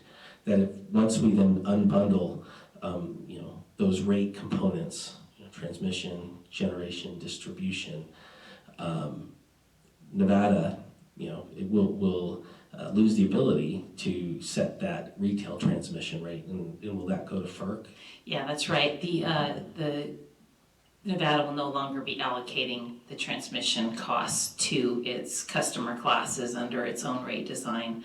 All customers will become wholesale transmission customers under a FERC regulated transmission tariff. And so we will, the state will lose some jurisdiction or control that it has currently in the federal government. Will have a little bit greater control over those. Right. FERC will set the revenue requirement and the rate design under which the transmission rates are recovered. Yes. And one thing I have CAISO up here, and this is a hard question, but I think it's one we need to talk about.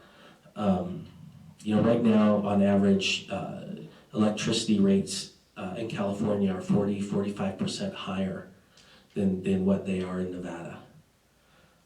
Why in the world would Nevada want anything to do with that? Well, I think that a lot of those things are things that would not transfer over necessarily from California to Nevada.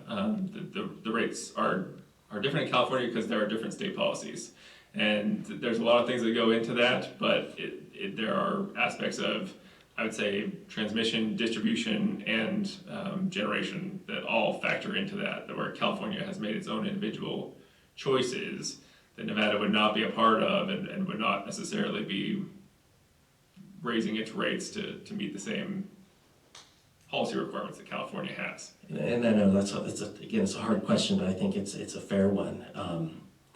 Because if one of the intents of this petition is to reduce rates, so that Nevadans are paying less than we do now, why would we look at a model or a state that has rates 45% higher than what we have now, and then tell members of the public that's working?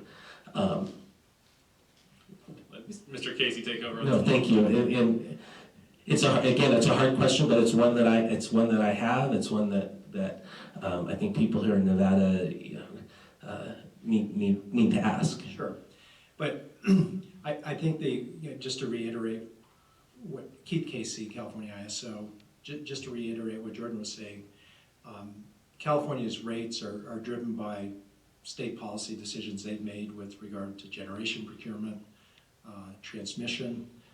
So as Nevada looks to potentially join the ISO, the generation piece, that's where you should see the cost advantages that through an organized wholesale market.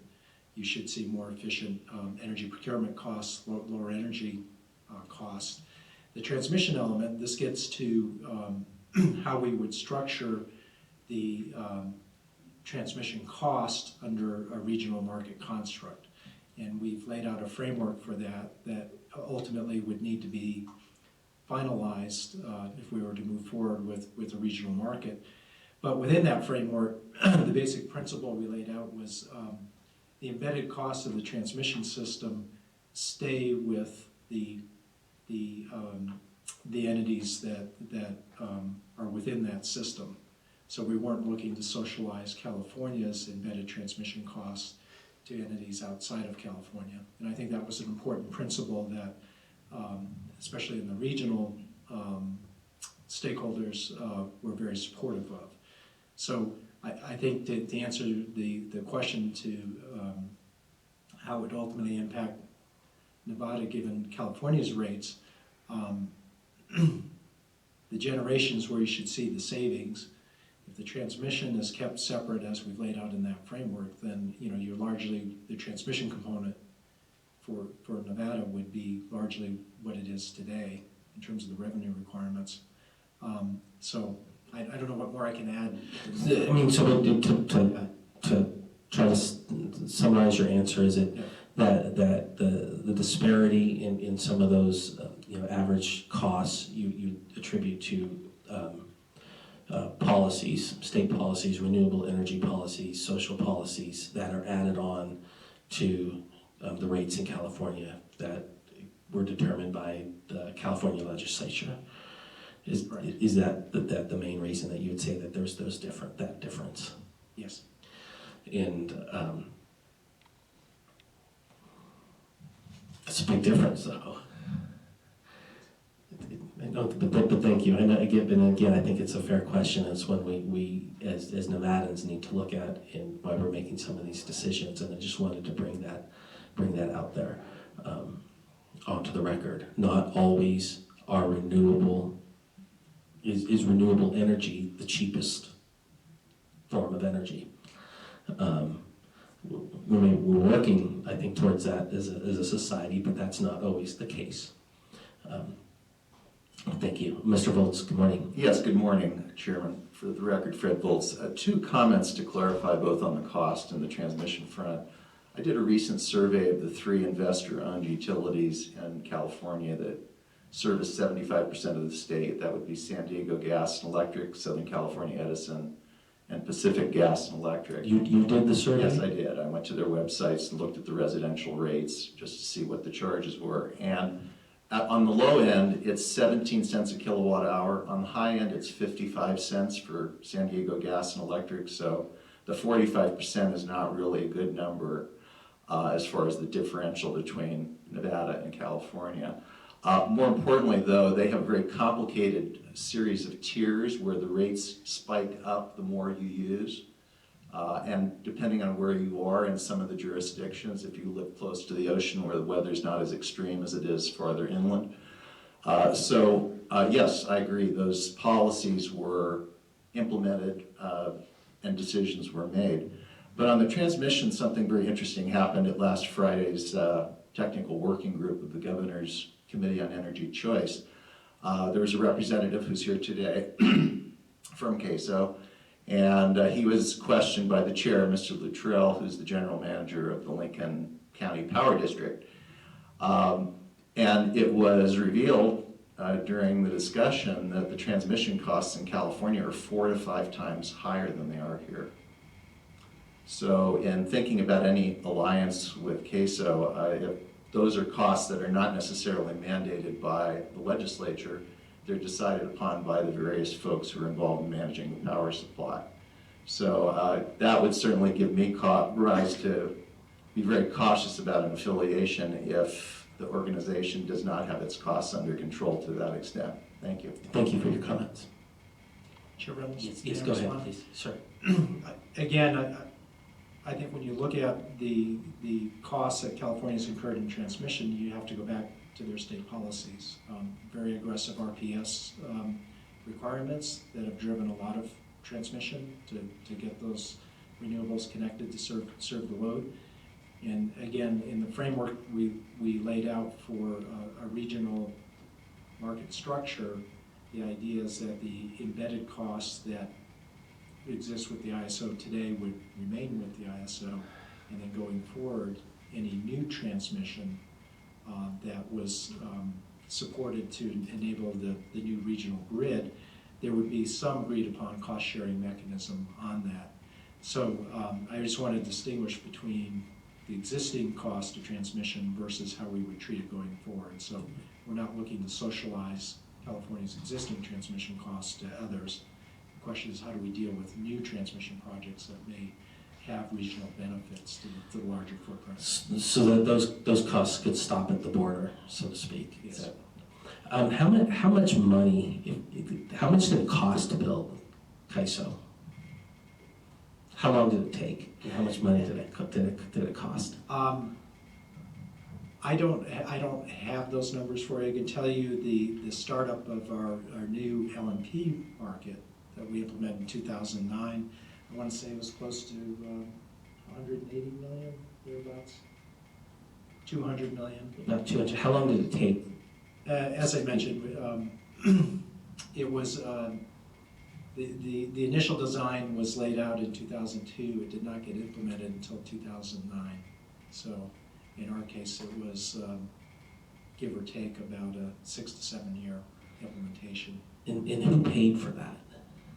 Ultimately, the market participants pay through an administrative charge we have for participating in our market. It's called our grid management charge, where we recover those costs through our market.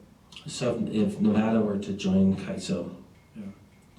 would Nevada, as a state entity, have to pay money, to CAISO, or would it just be the market participants that do that? It's like, how does CAISO make its money? Well, first off, we're a nonprofit, so we don't make any money. We're a nonprofit public benefit corporation. How do you pay your power bill?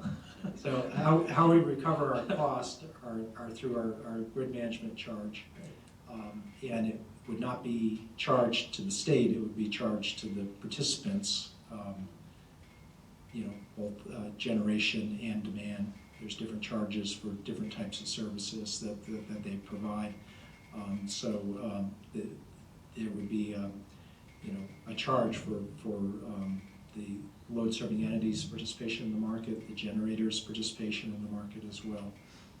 No, thank you. And again, we just need to know, and just want to put that out on the record. And so, thank you for answering that. Ms. Barbash, go ahead. Yes, thank you, Chairman Reynolds. I'd just like to add on to the transmission cost allocation discussion. It's important to note that the proposal on the table at the time on the regional stakeholder processes at the California ISO was to maintain embedded transmission costs within a new system if they joined the new regional California ISO. That proposal was never finalized, and so it was never filed at the FERC, and therefore we don't know if FERC would actually approve keeping those revenue requirements separate from a new entity or not. So that's just something that, it's a risk that Nevada would need to keep its eye on.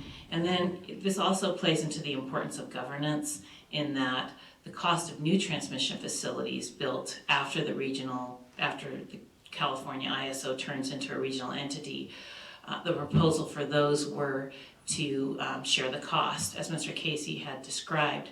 But the important nuance in governance on that is most of the governance proposals and principles left new transmission cost allocation decisions into a state governing board or part of the ISO advisory board, which had a load ratio share voting structure for new transmission cost allocation.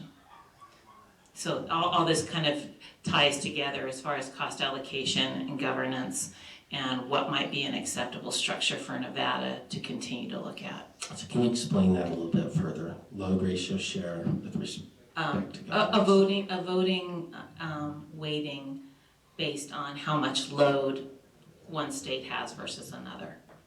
How many, 40 million megawatt hours versus 800 million megawatt hours, or, however it's measured, whether it's average or throughput in a state. But we would be, I imagine, dwarfed by, say, California. We're significantly smaller electric load than California and Nevada, yes. That's what I would think. And that governance proposal was never adopted either. Okay. It just points out how complicated these processes become, and how governance may be connected to cost allocation of any wholesale market, not just the California ISO. Yes. Yeah, go ahead.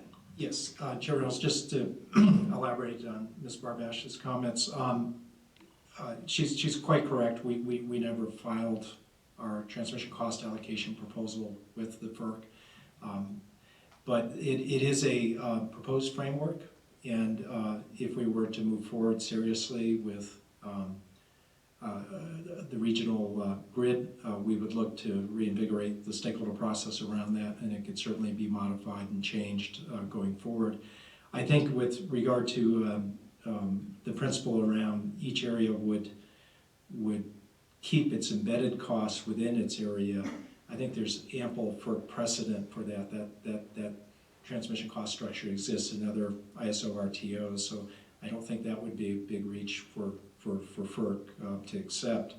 And certainly with regard to the state regulatory body that would ultimately endorse cost sharing under new regional transmission projects going forward, a load ratio share representation is one way that could be done, but there are certainly other ways, and so I don't want to leave you with the impression that was a hard and fast principle. I think that was put out as a straw proposal, but to the extent that there are other ways of representation on that, we'd be open to looking at that. No, I appreciate that, and again, I'd ask, just don't read too much into my questions. We gotta look at the tough, the tough questions, as well as the easy ones in looking at this comprehensively.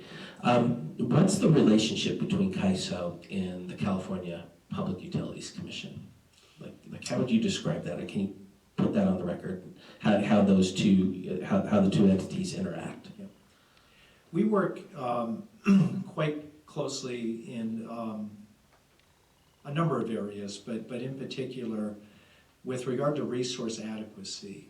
So we have a framework in California that we call our resource adequacy framework that is largely overseen, at least for its jurisdictional entities, by the California Public Utilities Commission. So for the load serving entities that they have jurisdiction over, they have a set of resource adequacy rules that require them to go out and procure resources to meet both the needs of the system at a system level as well as in local areas.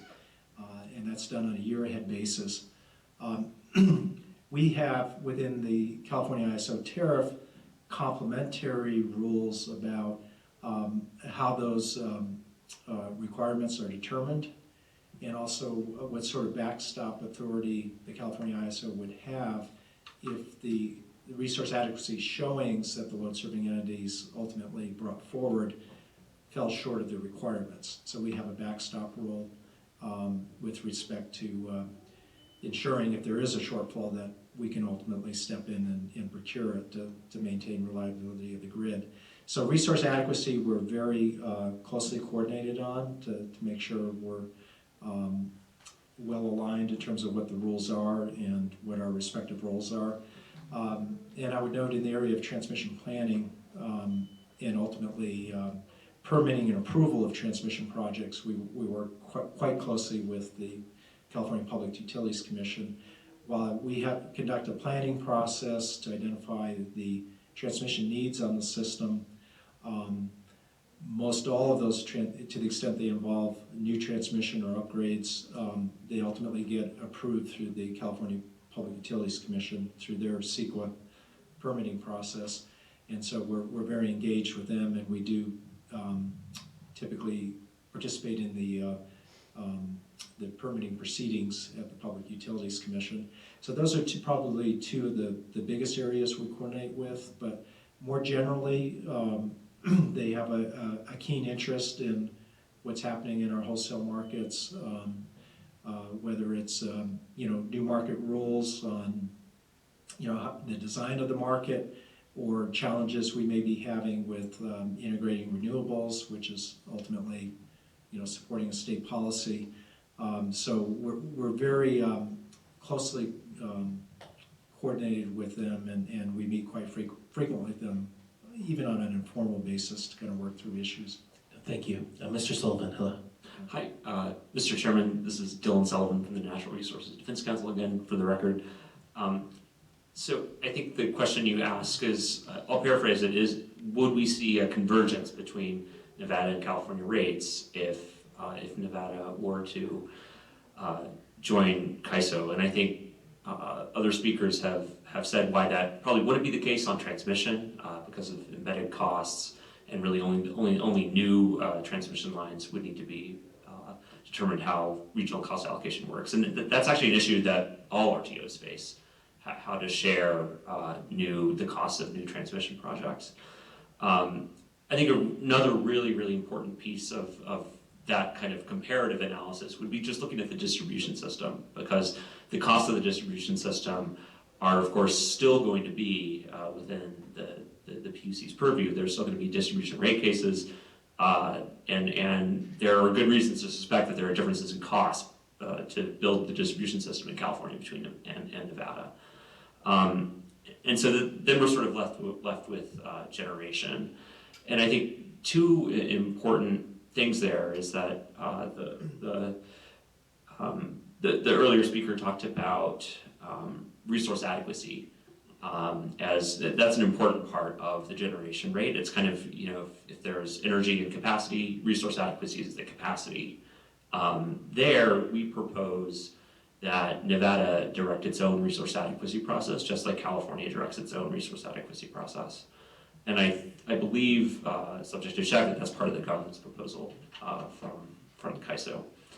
And so then you're sort of down to the wholesale energy market being a potential source of divergence. And I think what's instructive there is the benefits that Nevada has already seen from integration of its real-time energy imbalance market with California's, and the cost savings that we've seen there. So in doing this analysis, I think it's really important to take distribution out of the picture and focus on generation transmission and really look at what the sources of divergence might be.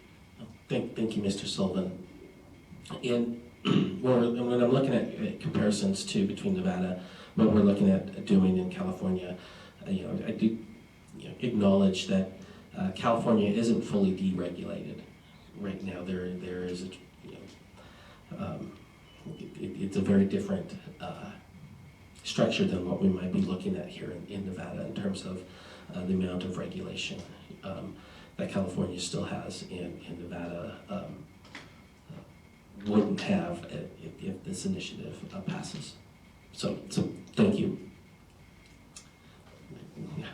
Hello again. Go ahead. Yes. Jordan Pinu with California ISO again. I have a few topics I want to circle back around to that seem a little bit stale now, but I think it's going to tie back together with all your other questions.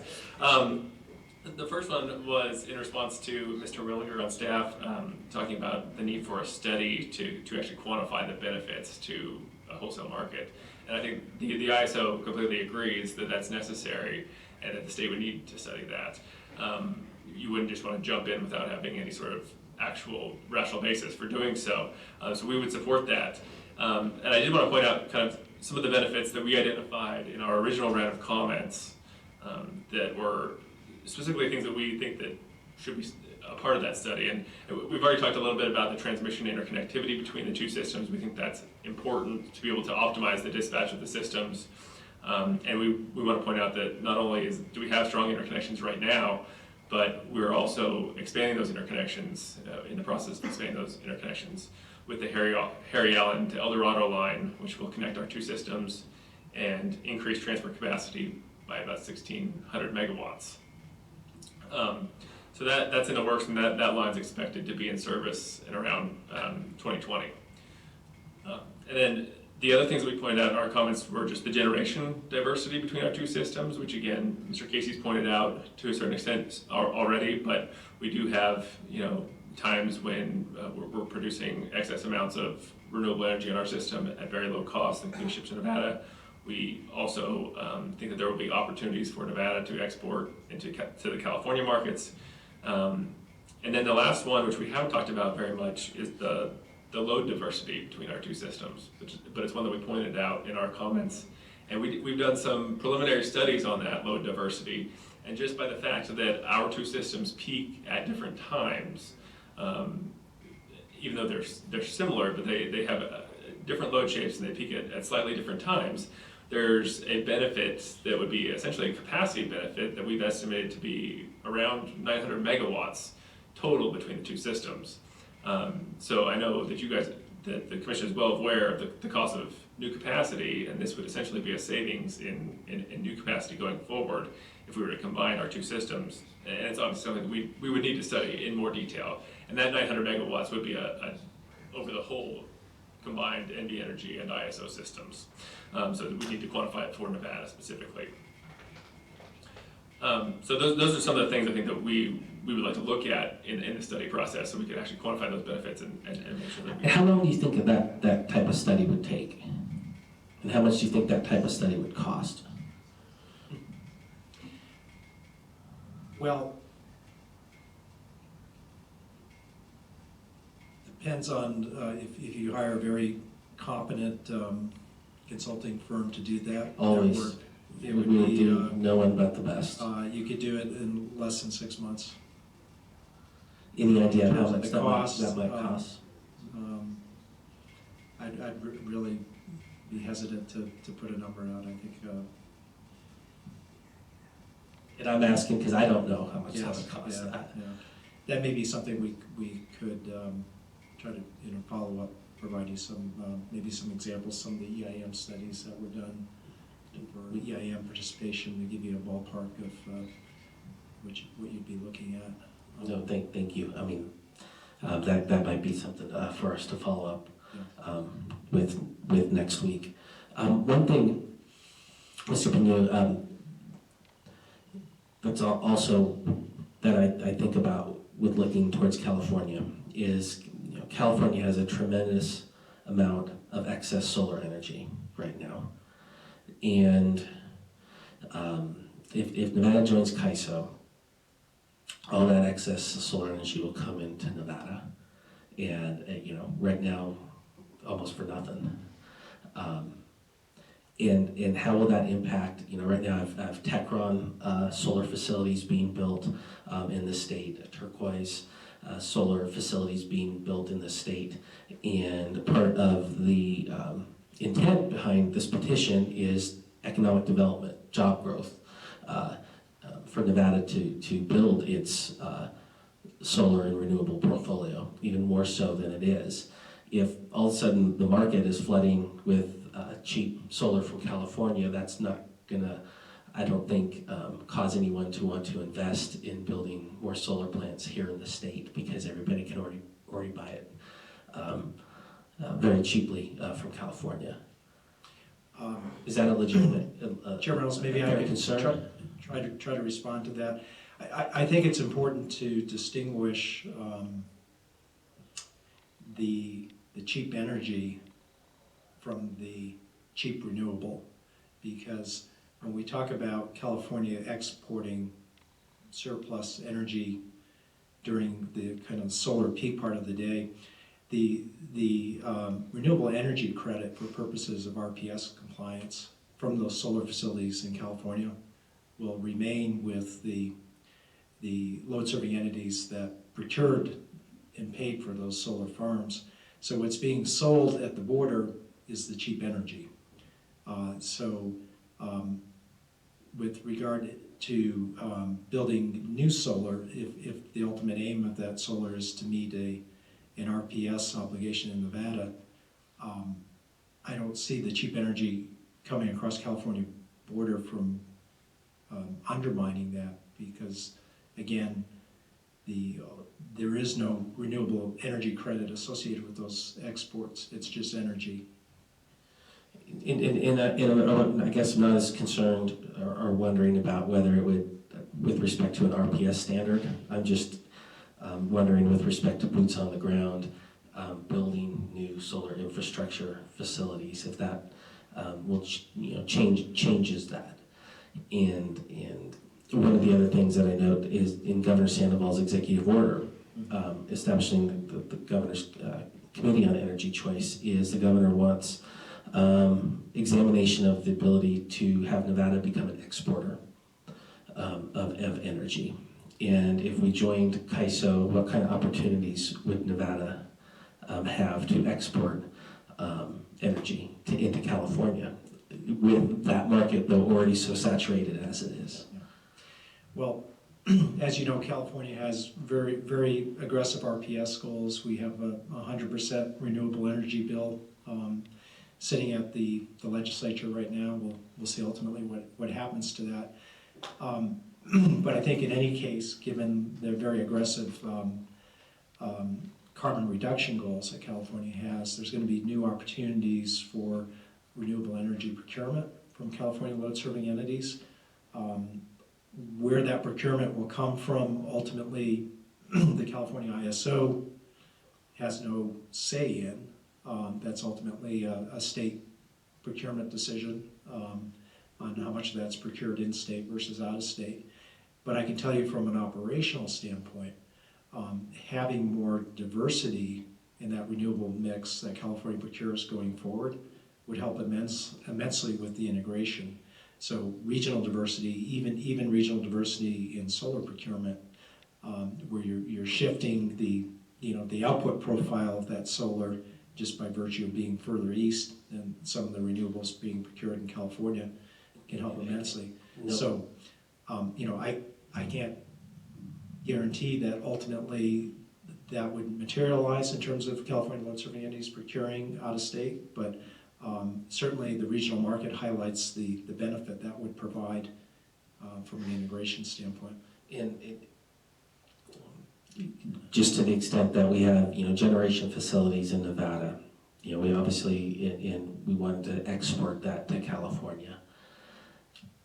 It seems like it would be a tough market for Nevada generating facilities to export to California, given differing, carbon emission standards, and again, that California has a surplus of energy right now.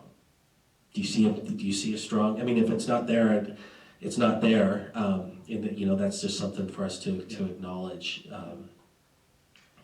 As we make in the state some decisions. Well, again, I'm trying to delineate between the energy transactions that happen at the border versus the procurement that drives new construction, which is really an RPS procurement. And again, California will retain the renewable energy credits with any renewables it exports.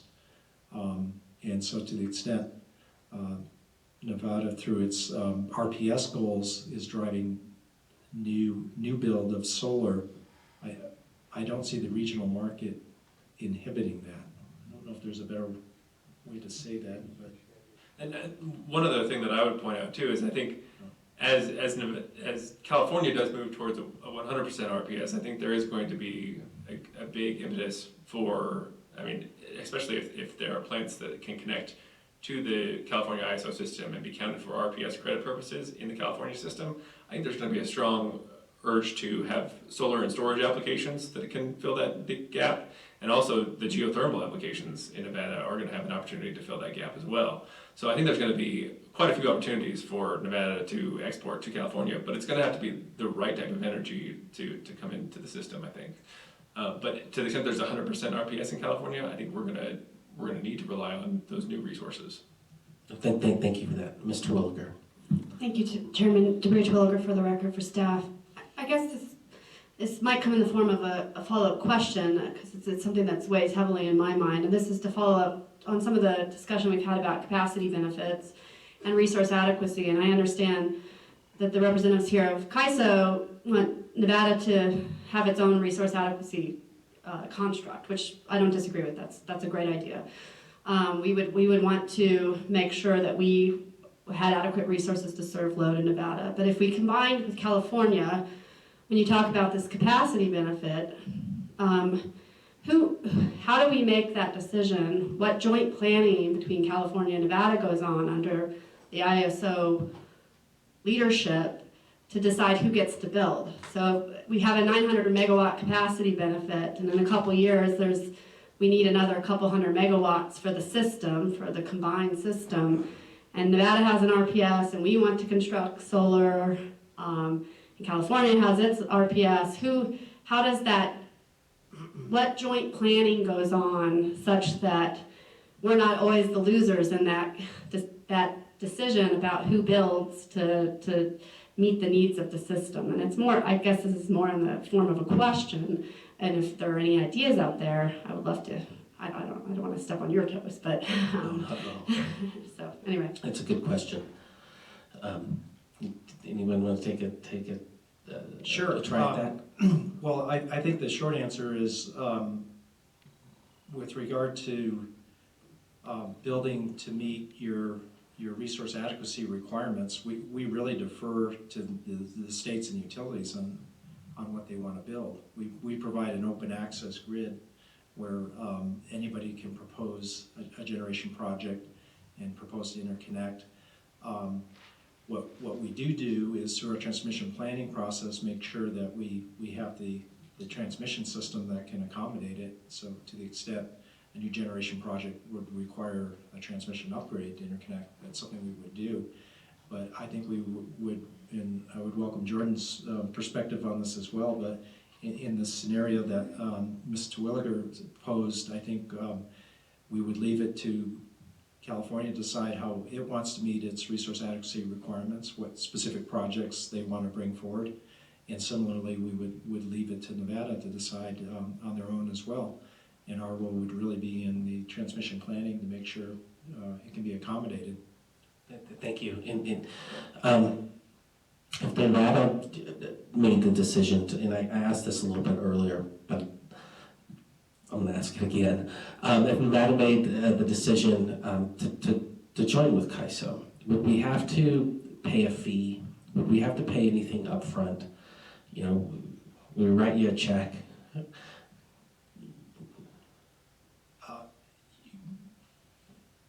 Not to my knowledge. I think there would be, an agreement on an implementation agreement on, right. What are the critical milestones in terms of, each of us doing our due diligence in keeping the process going. But aside from the normal fees that would come from ultimately, joining the grid management charge fees, the transmission fees, I don't. Upfront costs. I guess, is there an entry fee, other than paying the lawyers to do a lot of the work in the legislative process? Is there any kind of buy-in that CAISO is anticipated or would require? No, there's no entry fee. Just thought I'd ask. I think, obviously, I think NV Energy identified some of the implementation costs of the transmission owner would have to actually upgrade its systems and things like that. But to the extent that it was combined with the ISO, a lot of those things have happened already with NV Energy joining the EIM. But as far as anything else. I mean, it would just be the kind of ongoing. And again, because I think for folks that will ultimately make these decisions on which option to take the state forward is, cost is a relevant factor. And whether our state leaders are looking at joining CAISO or creating our own, looking at a different form of an RTO, how much does each one of those decisions cost? And that's why I'm asking, is to get that out there, and because I think there's a number of benefits, pros and cons to each decision, and we need to look at them all. So just to reiterate Jordan's comment, if there are incremental implementation costs that are incurred, as if you were to go forward with an implementation agreement to move forward, that would be something that would be paid up front before joining. But beyond that, and I think we've had examples of that with EIM participation, where if there were system upgrades we had to do, so we were incurring incremental cost, and if at the end of the day the EIM entity pulled out of that arrangement, I think the agreement provided for cost recovery of those. Like what would those be? How much? System upgrades, to the IT systems that we would use to operate it. And again, we won't know until we're actually presented with it what if any additional incremental costs there would be. But in the case of EIM participation, there was some incremental costs that had to be incurred up front. Any ballpark ideas on what those would be? Again, I think we could get those numbers to you. I don't have them off the top of my head. I'm just wondering, are we talking thousands, millions?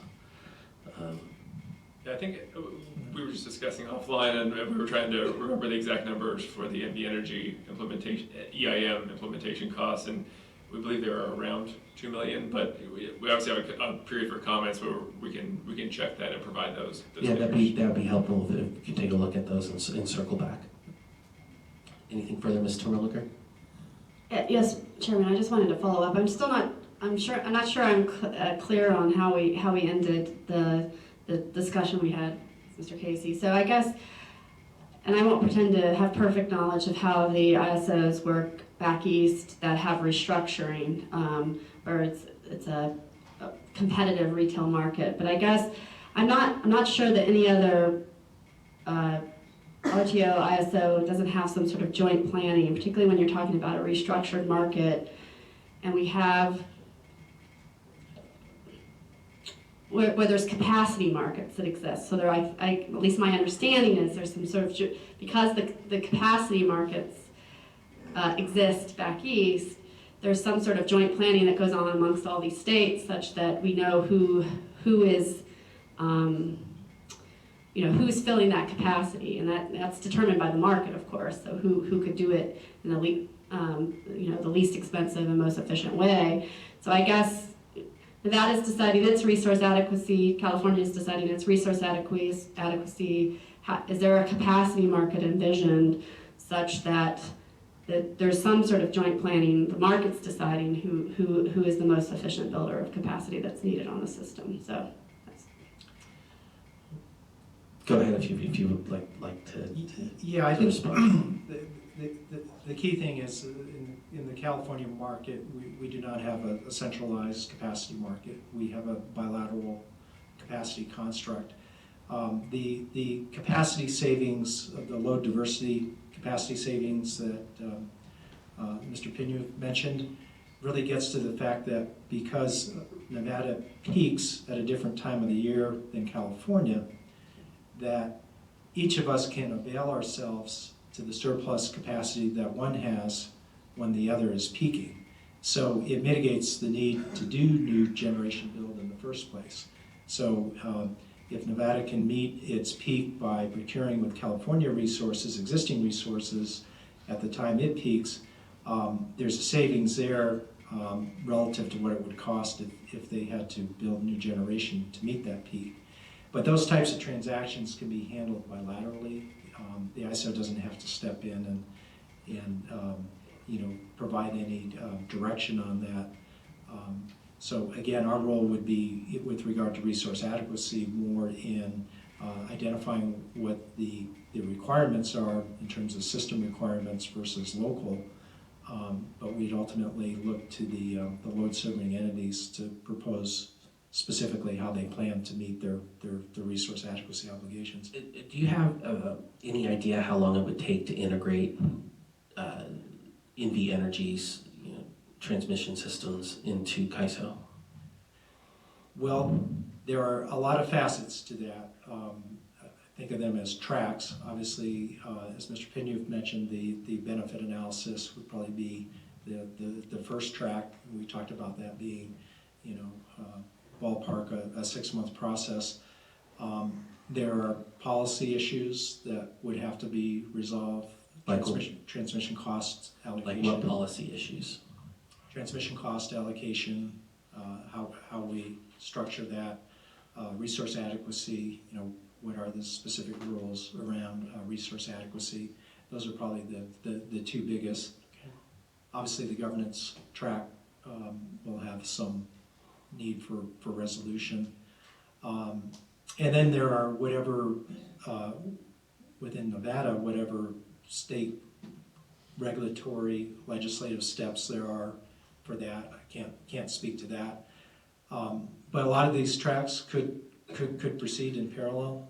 And then you have the implementation, which is kind of the nuts and bolts of integrating the NV system into the ISO market and developing whatever additional capability you need there. I think the good news is on the implementation side, because NV Energy is already in the EIM, a lot of the heavy lift of modeling the NV Energy system has already been done.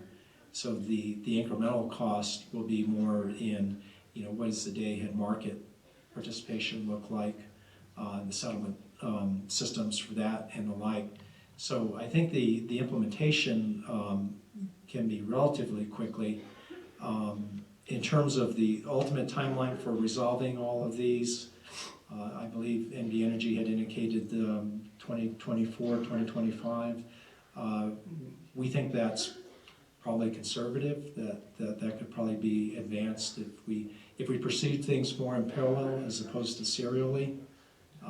So we could be looking at, shaving potentially a couple of years off that.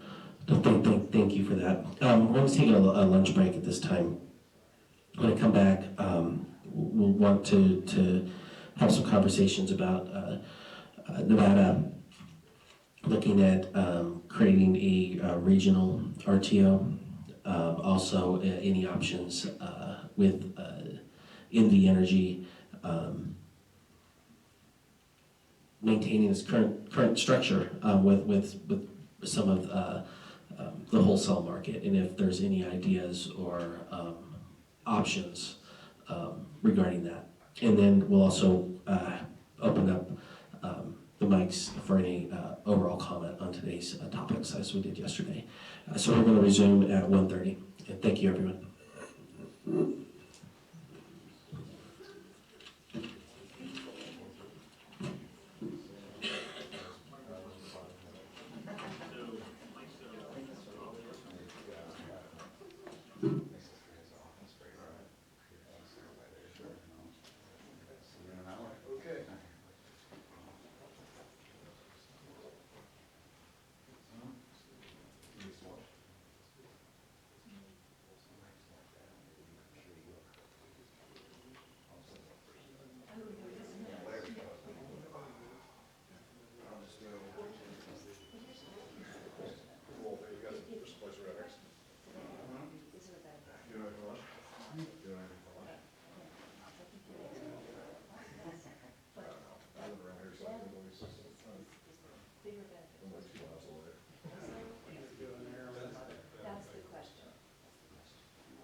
figure it out. It's a quiet, you know, for lunch anyway. Yeah. It's on this side of the street. All right, well, we'll see you later.